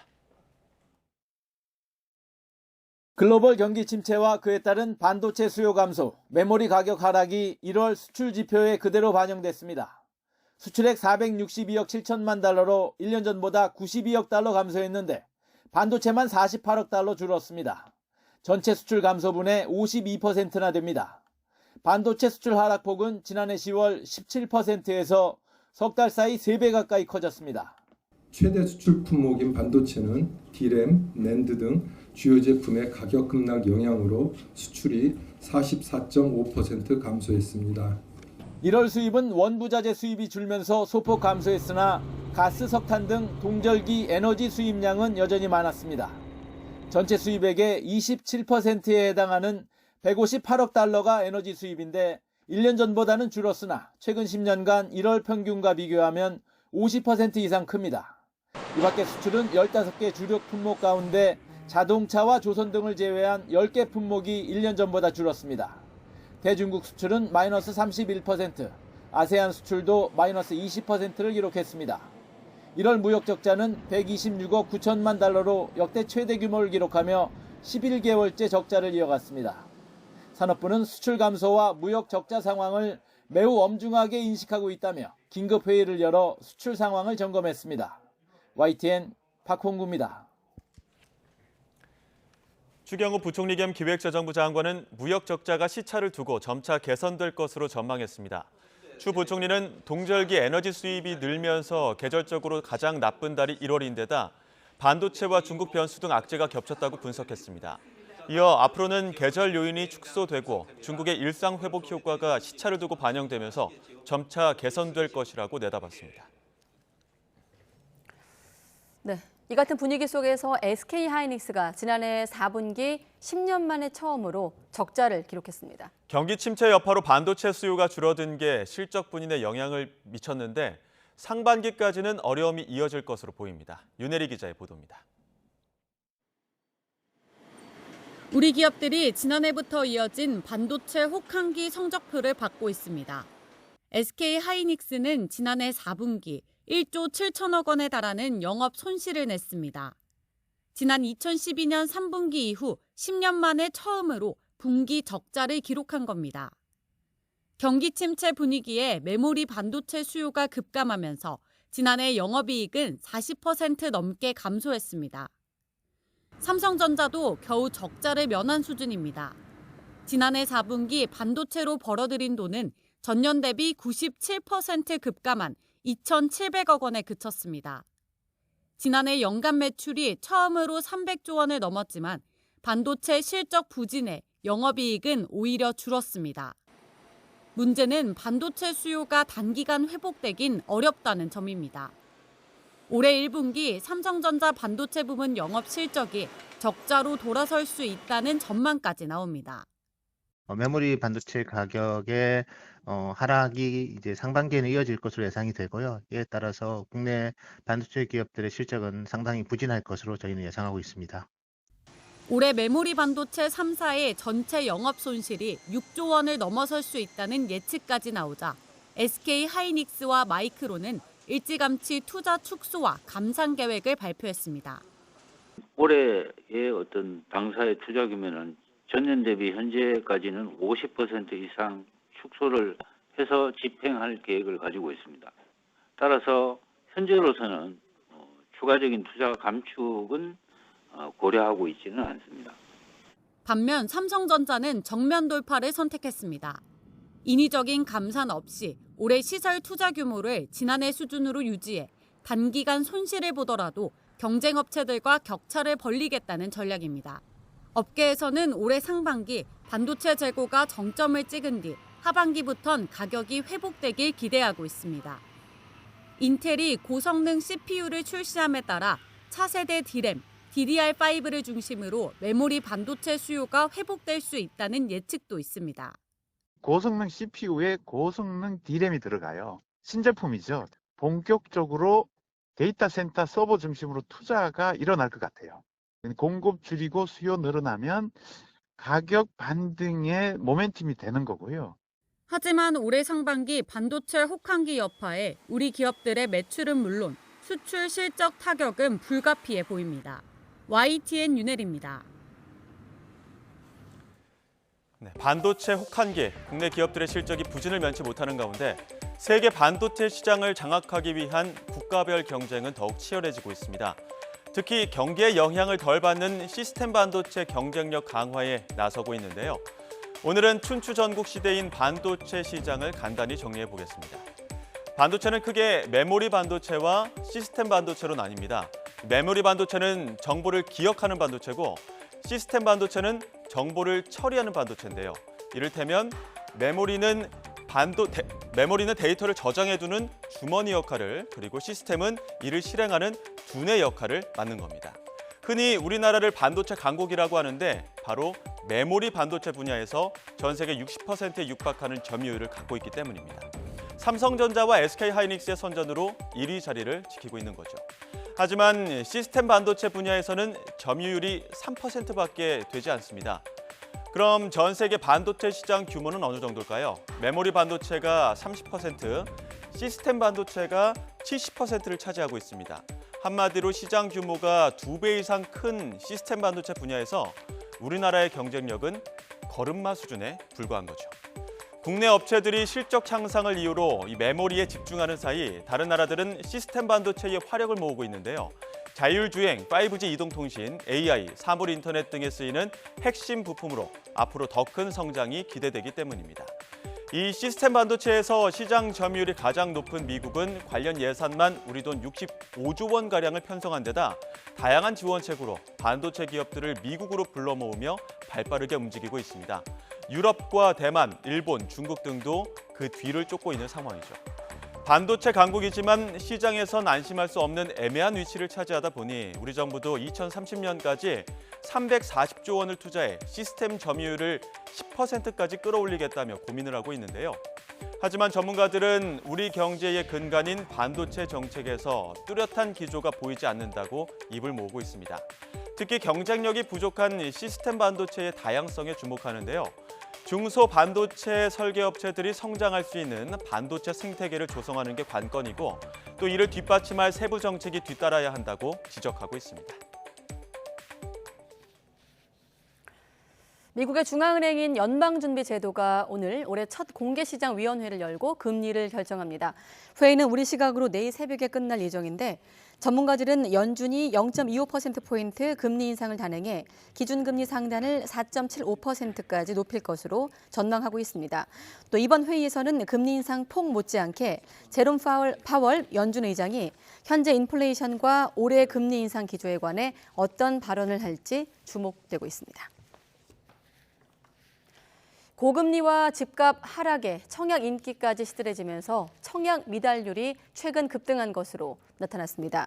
부동산 정보업체 직방의 자료를 보면 전국 1순위 청약 미달률은 작년 11월 28.6%에서 12월 54.7%, 올해 1월 73.8%로 상승했습니다. 작년 1월 전국 1순위 청약 미달률이 0.8%에 불과했던 것과 비교하면 단순 수치상으로도 1년 만에 73%포인트가 높아진 겁니다. 청약 경쟁률도 작년 1월에 12.6대 1이었지만 올해 1월엔 0.3대 1로 바뀌었습니다. 정부와 공공기관, 관련협회 관계자들이 건설노조 불법 행위 근절 방안을 마련하겠다면서 만났습니다. 참석자들은 아직도 노조의 보복이 두려워 신고를 꺼리는 경우가 많았다면서 추가 대응 방안을 발표했습니다. 최기성 기자가 보도합니다. 원희룡 국토교통부 장관과 건설 관련협회 3곳, 공공기관 3곳 관계자가 한자리에 모였습니다. 건설 현장에서 이뤄진 금품 수수나 채용 강요 등을 뿌리 뽑겠다며 마련한 자리입니다.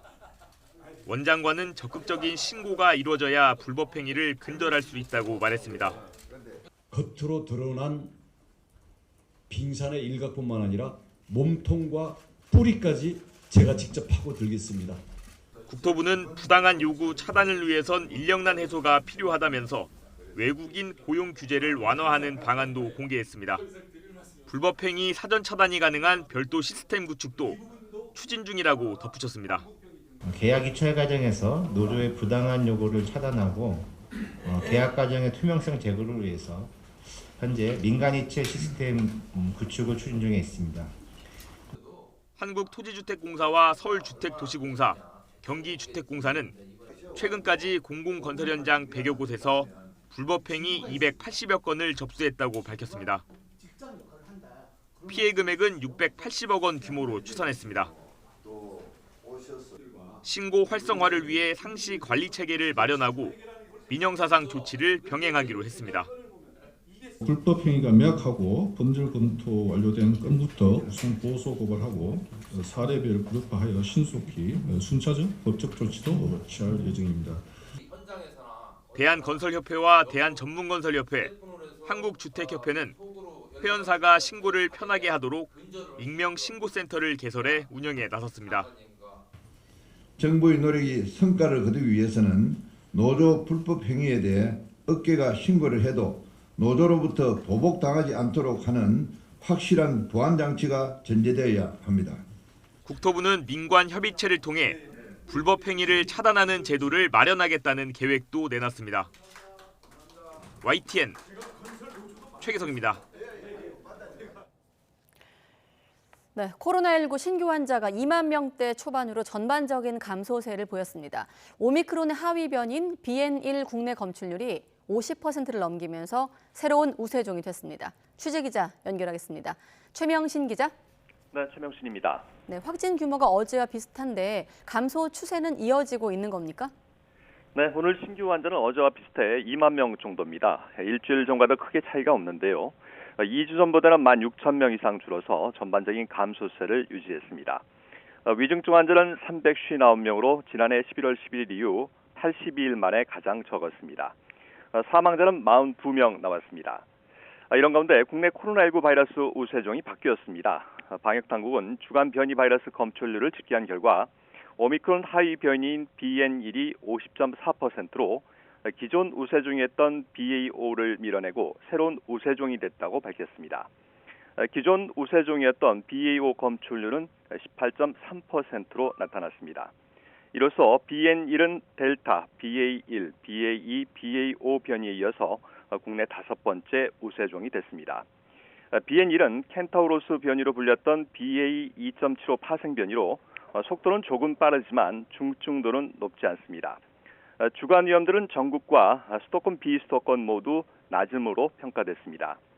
감염 재생산 지수는 0.75로 유행 확산 기준인 1 미만을 4주째 유지했습니다. 당국은 신규 환자와 위중증 사망 피해가 감소 추세를 기록하는 등 전반적인 지표가 개선되고 있다고 평가했습니다. 하지만 세계보건기구 WHO가 그제 국제 공중보건 비상사태 유지를 결정한 것처럼 코로나 위험이 아직 사라진 것은 아니라고 밝혔습니다. 1월 둘째 주 치명률이 0.08로 아직 높고 확진자 가운데 재감염 추정 사례 비율이 22.8%로 10월 셋째 주 이후 지속적으로 상승하고 있다고 설명했습니다. 당국은 이가 백신을 접종하면 확진되더라도 접종하지 않은 사람에 비해서 중증 진행 위험이 92.7% 감소한 것으로 나타났다며 고위험군의 이가 백신 접종을 거듭 당부했습니다. 네, 점점 마스크도 벗고 일상 회복에 대한 기대감이 커지면서 해외여행 계획하는 분도 늘어나고 있습니다만은 중국 쪽은 각오를 좀 해야 될 것 같아요. 네, 중국이 오늘부터 모든 한국발 입국자들에 대해서 코로나19 PCR 검사를 실시합니다. 양성으로 판정될 시 격리 조치도 취해집니다. 중국은 방역 조치 완화 이후 지난달 8일부터 해외 입국자에 대한 PCR 검사와 격리를 폐지했는데요. 한국발 입국자에 한해서만 PCR 검사와 격리를 부활시켰습니다. 우리 정부가 중국인에 대한 단기 비자 발급 제한을 이달 말까지 한 달 더 연장하고 중국발 입국자에 대한 PCR 검사를 실시하는 데 대한 보복 조치로 보입니다. 이와 관련해 방역당국은 중국발 입국자 양성률이 초기에 비해 많이 감소했지만 중국 내에서 유행 감소를 의미하는지는 더 확인해야 한다며 중국 최대 명절인 춘절 기간 대규모 인구 이동의 영향이 아직 나타나지 않은 상태라 중국의 방역 상황에 대해 모니터링이 좀 더 필요하다고 설명했습니다. 지금까지 사회부에서 YTN 최명순입니다. 유엔 군축회의에서 우리나라와 미국, 일본이 이례적인 공동 대응을 통해 북한의 핵 폐기를 촉구했습니다. 북한은 자위 수단인 핵을 먼저 포기하는 일은 없을 것이라고 맞섰습니다. 김태현 기자의 보도입니다. 스위스 제네바에서 열리고 있는 유엔 군축회의에서 윤석미 주 제네바 한국 대표부 차석 대사는 북한의 핵 개발과 미사일 도발 중단을 요구했습니다. 이례적인 한미일의 공동 답변은 미국의 위협에 맞서 핵 증강을 멈추지 않겠다는 지난달 26일 북한 측의 군축회의 발언에 대응한 겁니다. 윤석미 차석 대사는 어떤 경우에도 북한이 핵 보유국 지위를 가질 수 없다는 것이 국제사회의 단호하고 일관된 입장이라고 강조했습니다. 그러나 대화의 길은 여전히 열려 있다면서 우리 정부의 담대한 구상을 포함해 북한의 완전한 비핵화와 한반도 평화를 위한 대화에 참여하겠다는 약속을 재확인했습니다. 북한 측은 3국 공동 제안을 거부했습니다. 주용철 주 제네바 북한 대표부 참사관은 한미일의 도발적 주장을 전면 거부한다면서 우리가 먼저 핵무기를 포기하는 일은 없고 핵 포기를 목적으로 하는 협상도 없을 것이라고 말했습니다. 미국과 일본은 군축회의에서 이례적인 공동 답변권 행사를 통해 우리 정부와의 북핵 공조 의지를 표명했습니다. 유엔 군축회의는 1979년 설립된 다자 군축 협상 포럼으로 65개 회원국이 참여합니다. 이번 군축회의에서는 북한이 지난해 제정한 핵무력 정책법도 쟁점이 됐습니다. 회원국들은 북한이 더욱 노골적으로 핵무장 추진 의도를 드러냈다고 성토했고 북한은 핵 개발은 자위적 수단이라며 맞섰습니다. YTN 김태현입니다. 한미 국방장관 회담에 이어 오는 3일에는 워싱턴에서 두 나라 외교장관이 만나 확장 억제 방안 등을 논의합니다.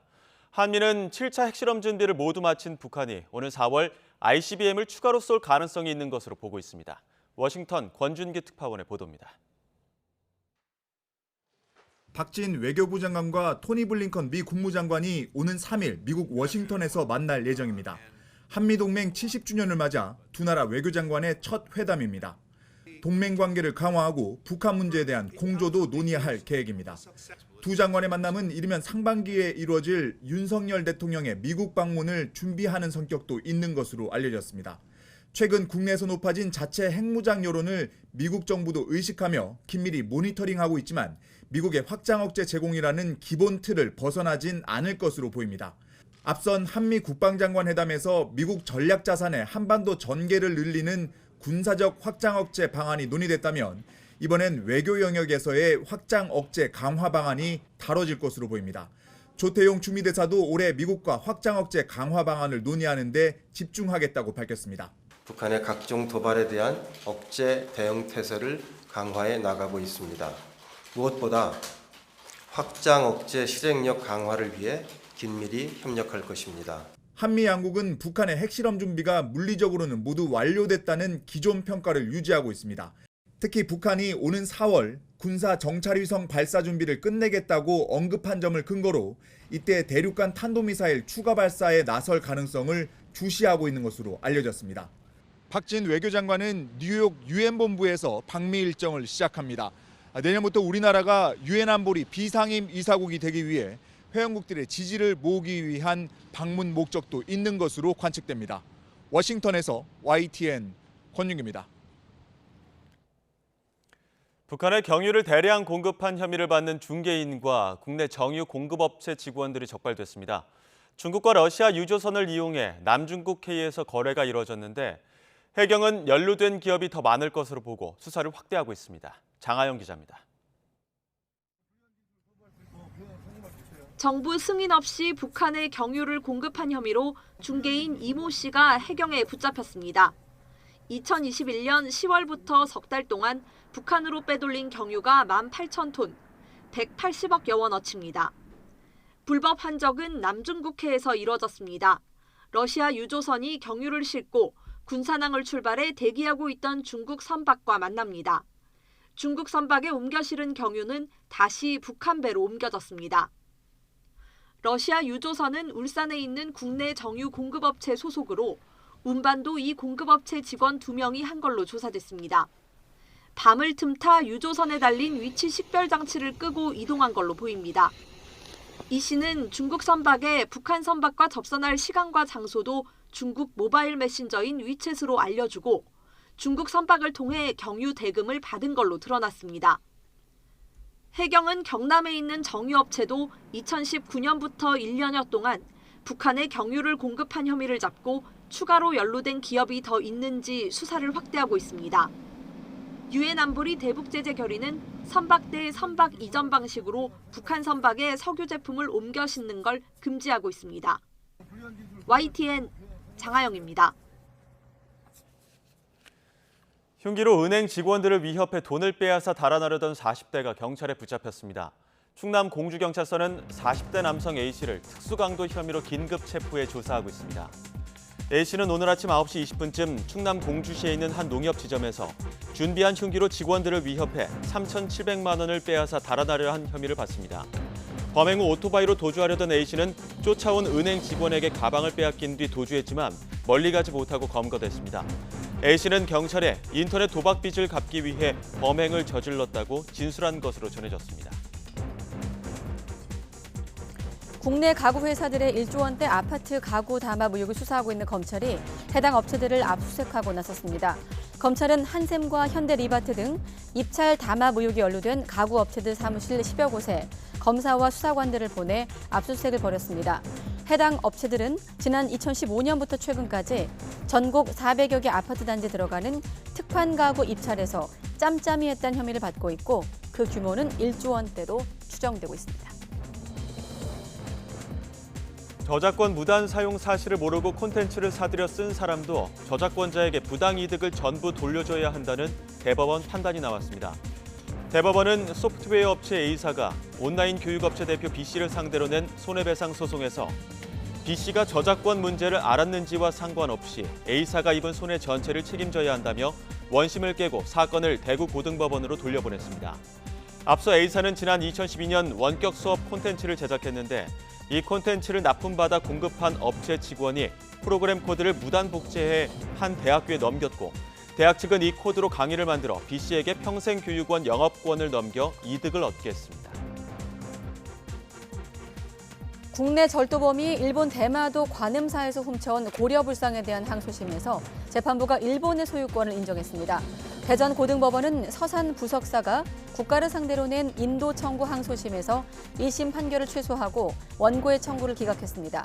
재판부는 원고인 서산 부석사가 불상을 제작한 서주 부석사와 동일한 관리 주체라는 것이 인정되지 않아 소유권을 취득했다고 볼 수 없다고 밝혔습니다.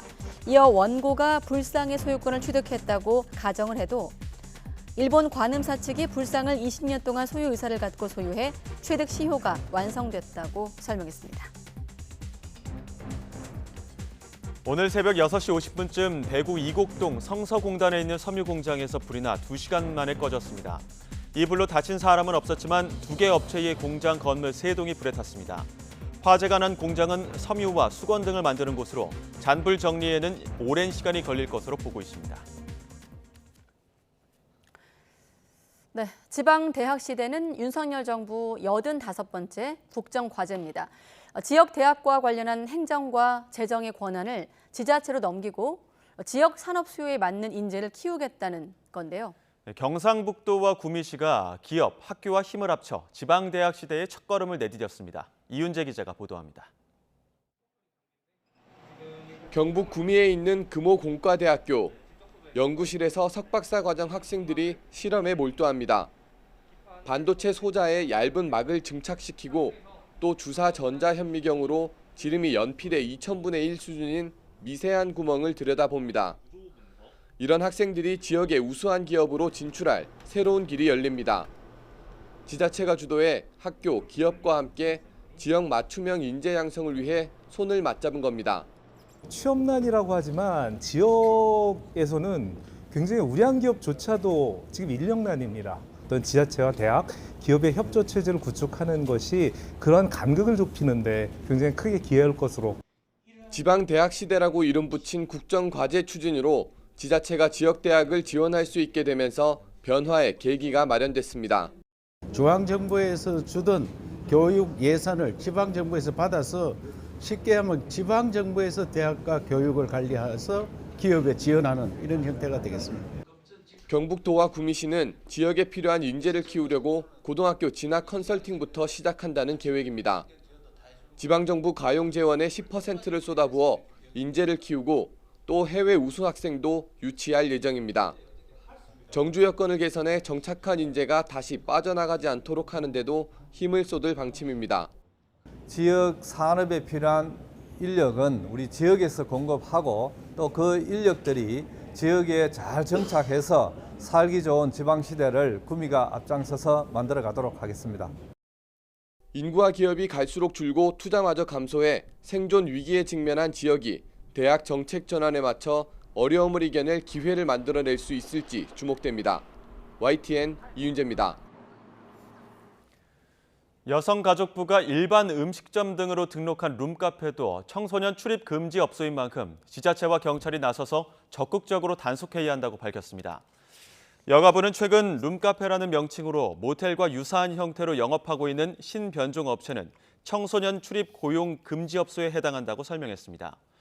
고시에 따르면 업소의 구분은 실제로 이뤄지고 있는 영업행위를 기준으로 합니다. 이에 따라 업장이 청소년 출입 고용 제한을 표시하지 않으면 단속을 통해 시정을 명령하고 시정하지 않으면 과태료를 부과해야 합니다. 네, 오늘은 바로 이 청와대 얘기를 좀 길게 해보겠습니다. 윤석열 대통령 핵심 공약이었던 청와대 개방이 이루어진 지도 어느덧 9달이 되어가고 있습니다. 몰려든 관람객으로 인해 발 디딜 틈이 없었던 지난해와 달리 최근엔 눈에 띄게 한적한 모습입니다. 먼저 리포트 보시고 추가적인 내용 김철희 기자와 내용 이어가겠습니다. 청와대 정문 개방! 지난해 5월 74년 역사를 품은 청와대 문이 열렸습니다. 시민품으로 돌아온 파란 기와집을 본 사람들의 반응은 뜨거웠습니다.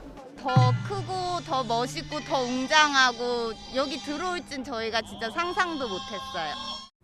개방된 지 9달이 되어가는 현재 청와대의 모습은 어떨까? 눈이 소복히 쌓인 평일 오후 청와대는 고요했습니다. 가장 인기가 많아 긴 줄이 늘어서곤 했던 청와대 본관 앞도 찾는 사람이 줄어 한적했습니다. 청와대 개방 직후엔 다음 달 예약까지 불가능할 정도로 인기가 뜨거웠는데요. 현재 예약 사이트에 접속하면 바로 며칠 뒤 예약까지 쉽게 가능합니다. 실제 개장 직후인 5월과 6월 50만 명을 훌쩍 넘었던 관람객 수는 꾸준히 줄더니 지난해 12월엔 11만 명 수준까지 떨어졌습니다. 청와대를 찾은 사람들은 관람에 만족한다면서도 새로운 볼거리가 없다면 재관람을 망설일 것 같다고 말합니다. 이미 봤던 거를 또 볼 만큼 다시 오고 싶지는 않다고 생각을 해요. 관저가 되게 궁금했는데 실내가 전혀 공개가 안 돼 있더라고요. 청와대 내부에 닿을 수 없는 공간이 많은 것도 아쉬움으로 남습니다. 안쪽까지 걸어 다니면서 한 걸음 한 걸음 볼 때 정말 감회가 새로웠습니다. 영빈관을 오늘 개방이 안 되어서 좀 많이 아쉬웠어요. 청와대 안에서 열리는 전시나 공연에 대한 홍보마저 부족하다는 지적이 나오는 상황. 이에 대해 문화재청은 관람객이 준 것에는 계절적 요인이 작용한 것 같다면서 사전 예약을 하지 않더라도 당일 관람이 가능하도록 시스템을 바꾸는 등 관람 환경 개선에 힘쓸 예정이라고 설명했습니다. 시민품으로 돌아온 청와대가 해가 거듭된 뒤에도 사랑을 받으려면 그럴 만한 이유가 필요해 보입니다. YTN 김철입니다. 네, 이렇게 보신 것처럼 청와대 개방 열기가 한풀 꺾일 동안 물론 정부도 손 놓고 있었던 건 아닙니다. 처음엔 프랑스의 베르사유 궁전처럼 만들겠다는 포부까지 밝혔는데 이게 생각대로 진행되지 않고 있는 겁니다. 네, 어떤 문제가 있는지 김철희 기자와 자세히 이야기 나눠보겠습니다. 어서 오십시오. 안녕하십니까. 네, 벌써 2년째네요. 시간이 참 빠른데 리포트 보니까 김 기자도 청와대 여기저기 둘러봤겠어요? 네, 그렇습니다. 청와대 문이 열렸던 게 지난해 5월이니까요. 시간이 꽤 지났는데요. 제가 개방 첫날에 당시 청와대 중계 담당이어서 생중계를 했던 기억이 있는데 그래요? 그 당시에 정말 열기가 뜨거웠습니다. 청와대에 출입하려고 긴 줄이 늘어서기도 했고요. 또 아까 리포트에 잠깐 나왔지만 시작하자마자 많은 사람들이 청와대를 몰려들면서 정말 발 디딜 틈 없을 정도였는데요. 심지어 또 몰려든 관광객 때문에 경내 훼손 우려가 제기됐을 정도였습니다. 살펴보니까 바로 하루 만에 불전함이 훼손돼서 사람이 너무 많은데 청와대 관리가 안 되는 거 아니냐. 기억나네요. 네, 이런 우려가 제기됐을 정도였는데요. 제가 8달 만에 청와대를 다시 찾았더니 전혀 다른 공간이 돼 있었습니다. 추운 날씨를 감안한다고 해도 사람이 거의 없다시피 했던 건데요. 저희끼리 이제 관람객 수가 안내해 주시는 분들이랑 비슷한 것 같다 이런 우스갯소리도 나눴을 정도였습니다. 그러니까 지금 방금 나간 화면은 지난해 5월 상황인 거고요. 네. 당시에 또 봄이기도 했었고 지금은 또 날씨 춥고 눈도 많이 와서 혹시 또 우연히 좀 관람객들이 적은 거 아니냐 이런 생각도 할 것 같은데 어떻습니까? 네, 아마 그런 계절적 요인이나 날씨 요인이 분명 영향을 줬을 거는 같습니다. 네. 저희가 통계를 살펴보니까요. 관람객이 점점 줄어가는 추세가 있는 것은 분명해 보였는데요.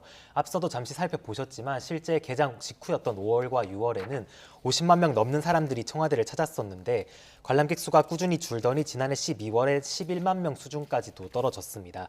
보시는 것처럼 7월과 9월 사이에도 꾸준히 떨어지는 추세에 있다가 10월에 잠깐 회복이 되기도 했었는데요. 이후에 다시 조금씩 줄어서 지금은 11만 명 수준으로 내려갔습니다.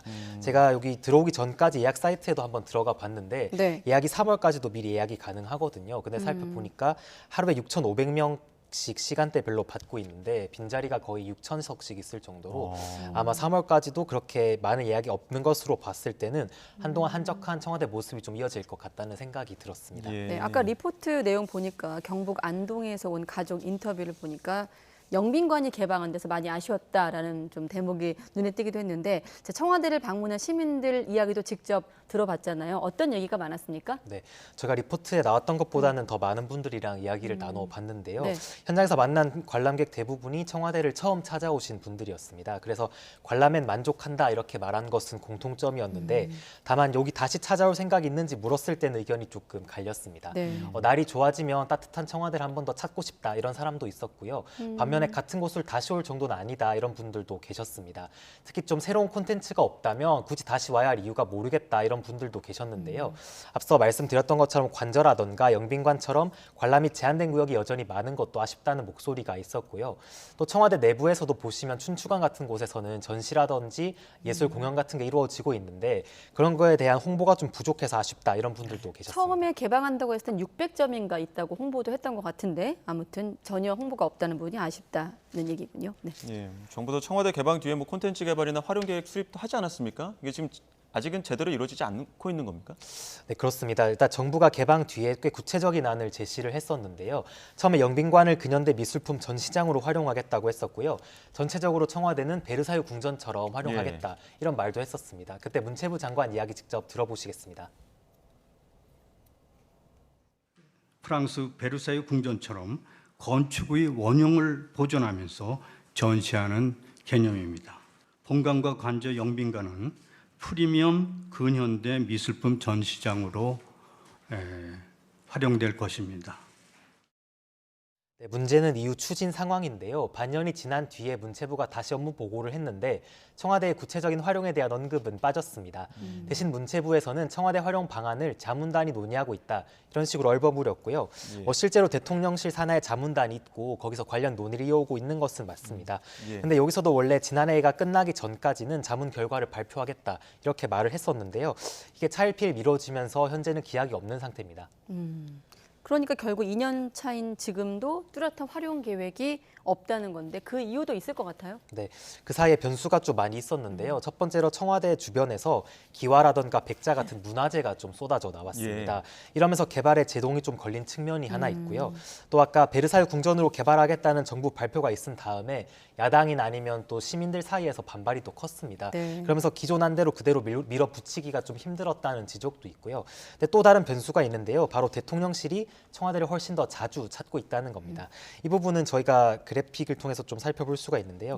대통령이 처음에 지난해 12월 5일 처음 국가 주석과 국빈 만찬을 시작으로 청와대를 활용하기 시작했는데 그 이후 해외 순방을 떠나기 전까지인 직전까지 영빈관을 15번, 상춘제를 2번이나 활용을 했습니다. 제가 따져보니까 이틀에 한 번꼴로 청와대를 찾았던 건데 당연히 행사 전후에는 해당 구역 관람이 제한될 수밖에 없겠죠. 네, 김 기자 잠깐만요. 지금 보면 영빈관이 15번이거든요. 아까 박보균 문체부 장관이 영빈관은 프리미엄 근현대 미술품 전시장으로 활용될 거라고 지난해 7월에 했던 대목과 대비가 되네요. 네. 그렇습니다. 그 당시에는 이제 적극적으로 여기를 활용하겠다고 했는데 거의 이틀에 한 번씩 대통령이 찾다 보니까 전후로는 그쪽을 활용할 수 없게 돼버린 거죠.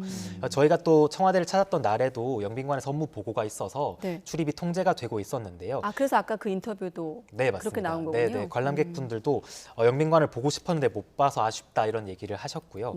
또 이게 행사가 있을 때만 관람이 제한이 되는 게 아니라 대통령 행사는 보안이 중요하기 때문에 전과 후에도 접근이 좀 금지되는 경우가 있다고 합니다. 그러다 보니까 내부 관람이 제한돼서 관람객들이 아쉽다는 목소리가 조금 더 컸고요.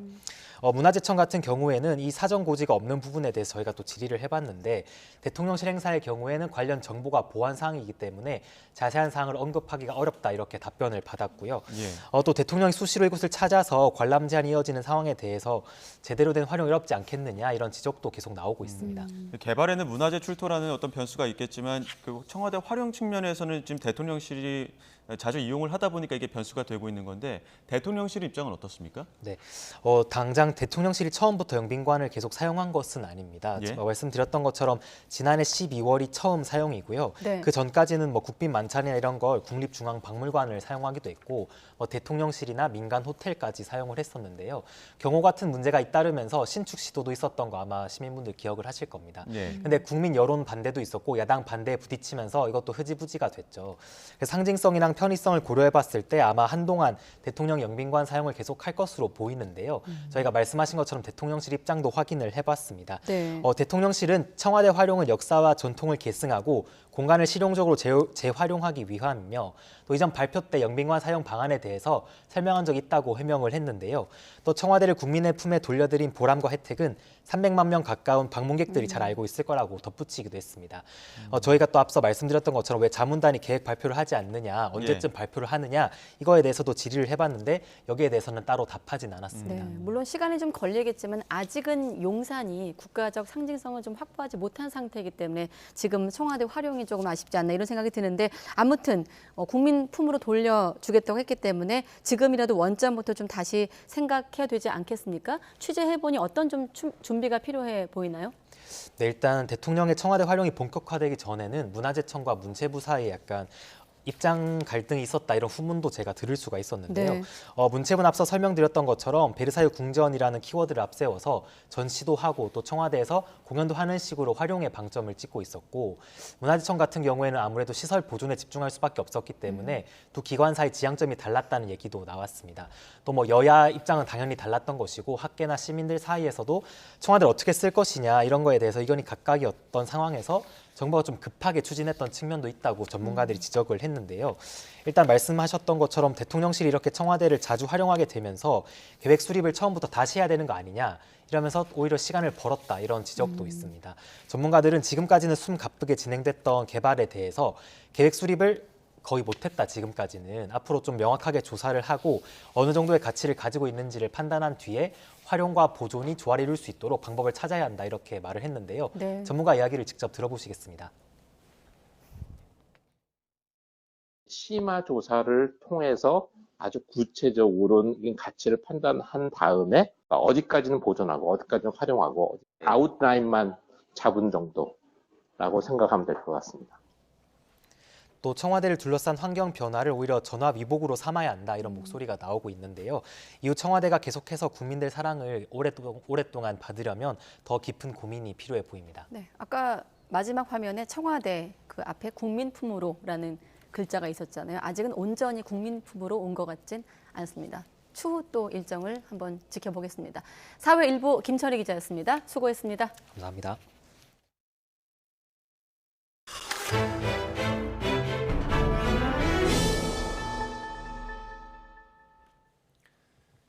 서방의 탱크 지원 약속을 따낸 지 일주일 만에 우크라이나는 서방 동맹국들에게 전투기 지원을 요청하고 있습니다. 미국 등 서방은 전투기 지원에 대해서는 아직 선을 긋고 있지만 이전에는 지원을 꺼리던 중거리 로켓 등의 무기는 지원할 것으로 알려졌습니다. 김진호 기자의 보도입니다. 프랑스 파리를 방문한 우크라이나 국방장관은 전투기 필요성을 역설했습니다. Aviation, tactical aviation is a part of the air defense systems in any countries and in Ukraine itself. 그러면서 독일의 레오파드 전차도 처음에는 거절당했지만 결국 지원을 받았다며 전투기 지원에 대해 낙관적이라고 말했습니다. 프랑스 국방장관은 금기시되는 것은 없다며 여지를 남겼고 미라지 전투기 조종사 교육을 논의했다고 밝혔습니다. Pour la formation de pilotes, cela fait partie effectivement de nos conversations ce midi et cela fait partie de l'analyse globale. 이 대화의 결론은 나지 않은 것으로 알려졌고 프랑스는 우크라이나에 세자르 자주포 12문을 더 보내고 250km 떨어진 거리에서 적기를 탐지할 수 있는 레이더를 제공하기로 했습니다. 미국이 계획 중인 22억 달러 규모의 추가 무기 지원에는 중거리 유도폭탄이 포함될 것이라고 로이터 통신이 보도했습니다. 사거리가 150km인 지상 발사형 소구경 폭탄 시스템인데 위성 항법 장치를 장착해 정밀 타격이 가능한 무기입니다. 이 무기의 사거리는 현재 우크라이나가 운용하고 있는 하이마스의 70km보다 길지만 미국이 지원을 꺼리는 전술 지대지 미사일 에이타킴스의 300km보다는 짧습니다. 로이터는 이 정도의 중거리 로켓을 미국이 우크라이나에 지원하는 것은 처음이라고 밝혔습니다. YTN 김진호입니다. 중국에 대한 반도체 장비 수출 규제에 최근 네덜란드와 일본 정부가 동참 의사를 밝히면서 우리 기업들은 어떤 영향을 받게 될지 관심이 쏠리고 있습니다. 중국과 기술 격차를 더 벌릴 수 있게 된 점은 긍정적이지만 중국 현지 공장의 생산이 위축되고 대중국 비즈니스의 불확실성이 커질 수 있다는 점은 걱정입니다. 보도에 박홍구 기자입니다. 미국 정부가 지난해 10월 첨단 반도체 장비의 중국 수출을 규제하는 조치를 발표하자 세계 반도체 장비 2위와 3위 기업이 있는 네덜란드와 일본 정부는 반발했습니다. 기업의 피해가 우려됐기 때문입니다. 하지만 올해 초 미국 바이든 대통령이 두 나라 총리를 잇따라 만나고 나서 결국 백기를 들었습니다. 중국의 반발을 고려해 상세한 합의 내용이 공개되지는 않았으나 규제 대상에는 최첨단 EUV 노광 장비뿐 아니라 범용 반도체 칩을 만드는 DUV 장비까지 포함된 것으로 알려졌습니다. 자동차나 스마트폰에 들어가는 반도체마저 효율적으로 생산하지 못하게 막겠다는 의도로 해석됩니다. 이미 3나노 이하 반도체까지 대량 생산에 들어간 우리 기업들로선 중국과 기술 격차를 확대할 기회입니다. 세계 시장에서 경쟁자로 부상하는 거, 그 부분을 좀 더 지연을 시키거나 막을 수 있어지는 부분이기 때문에 우리 기업이나 국가 차원에서도 그 부분을 우리한테 도움이 된다고 봐야 되죠. 하지만 삼성전자와 SK하이닉스는 각각 두세 개씩 반도체 생산 공장이 중국에 있습니다. 미국 정부가 우리 기업에게 1년간 장비 수입 유예 조치를 적용해 심각한 타격을 입고 있지는 않지만 앞으로 생산 활동이 위축될 수밖에 없습니다. 일본과 네덜란드가 미국의 대중 압박에 동참하며 막대한 손실을 감수했다는 점은 우리 정부에게도 부담입니다. 앞으로 중국 내에서 사업 반도체 관련 공장을 증설한다든지 업그레이드를 한다든지 비즈니스를 확대하는 것에 대해서 굉장히 조심스러워질 것 같습니다.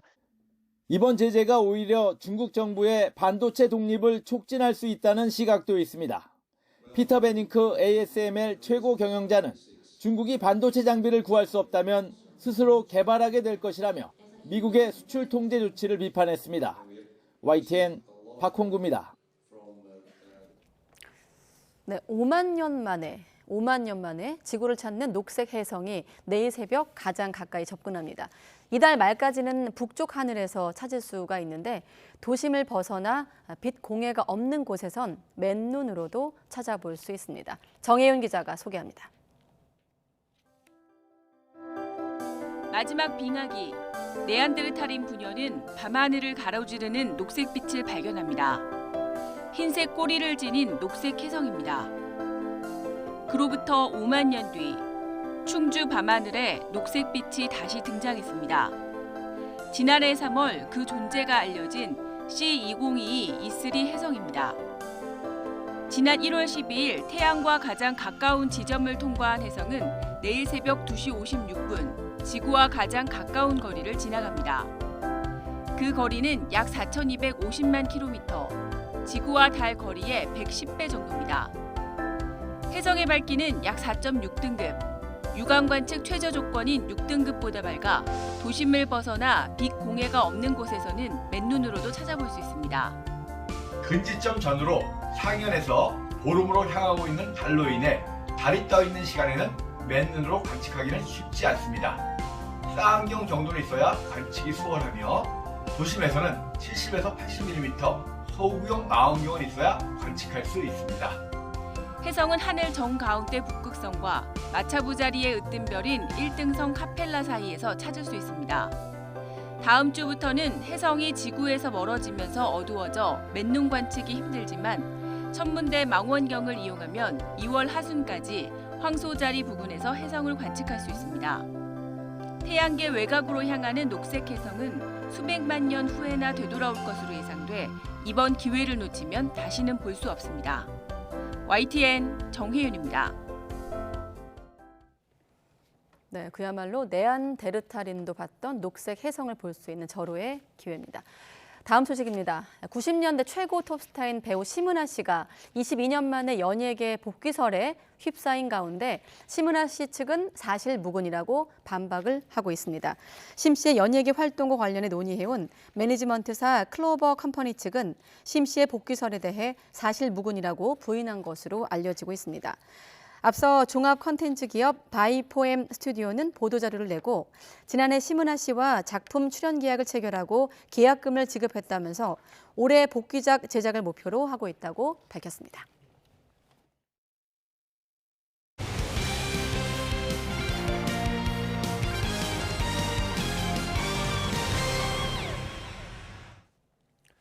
프로야구 구단들이 3년 만에 해외 전지 훈련을 떠났습니다. 따뜻한 곳에서 새 시즌 준비에 나섰는데 다음 달 중순부터는 WBC 대표팀도 미국 현지에서 훈련에 들어갑니다. 보도에 이지은 기자입니다. 무거운 가방과 함께 공항에 속속 모여드는 선수들. 코로나19 이후 3년 만에 프로야구 해외 전지훈련이 돌아왔습니다. 10개 구단 모두 부상 위험 없는 따뜻한 곳에서 다음 시즌 준비에 나섭니다. 올해는 진짜 아쉬움 없이 한번 해보도록 하겠습니다. 해외에 나가는 만큼 나가서 잘 만들고 오겠습니다. 새 사령탑 이승엽 감독이 이끄는 두산은 호주를 택했고 두산 베어스가 예전의 영광을 찾기 위해서 최선의 노력을 다할 겁니다. 삼성은 예전부터 찾던 일본 오키나와로 향했습니다. 가장 많은 구단이 선택한 곳은 미국. 애리조나에만 6개 구단이 모였는데 KT와 기아, NC는 투손, LG와 키움은 스코츠데일, 하나는 메사에 캠프를 차렸습니다. SSG는 플로리다, 롯데는 괌으로 향했습니다. WBC 대표팀도 14일부터 애리조나에 모여 훈련을 시작합니다. 몸 잘 만들고 몸이 안 돼서 후회 있는 경기보다는 후회 없이 경기를 할 수 있게끔 그거 하나만 당부했기 때문에 그래서 일부러 지금 경기도 바로 그 다음날 잡아놨습니다.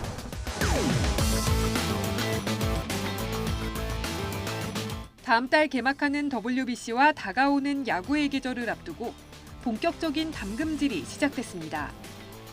YTN 이지은입니다. 2018년 호주 오픈 테니스 4강 이후 크고 작은 부상에 시달렸던 정현이 새해 복귀를 다짐했습니다.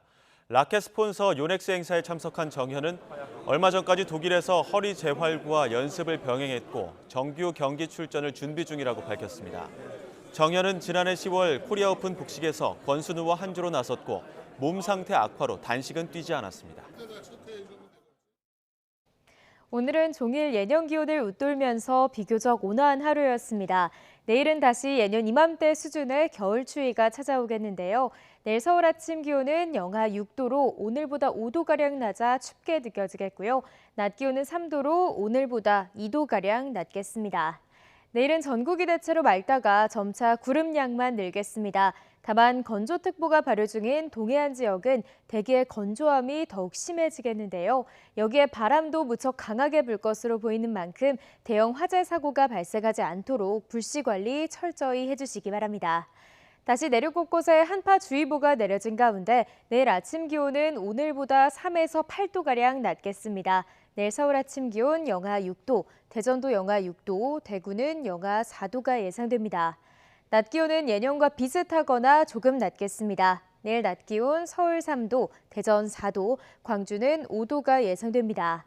당분간 대체로 맑은 가운데 예년 이맘때 수준의 겨울 추위가 이어질 전망입니다. 지금까지 날씨 정보였습니다. 가장 빠른 종합뉴스 뉴스큐 마치겠습니다. 이어서 이브닝 뉴스가 방송됩니다. 시청해주신 여러분 고맙습니다.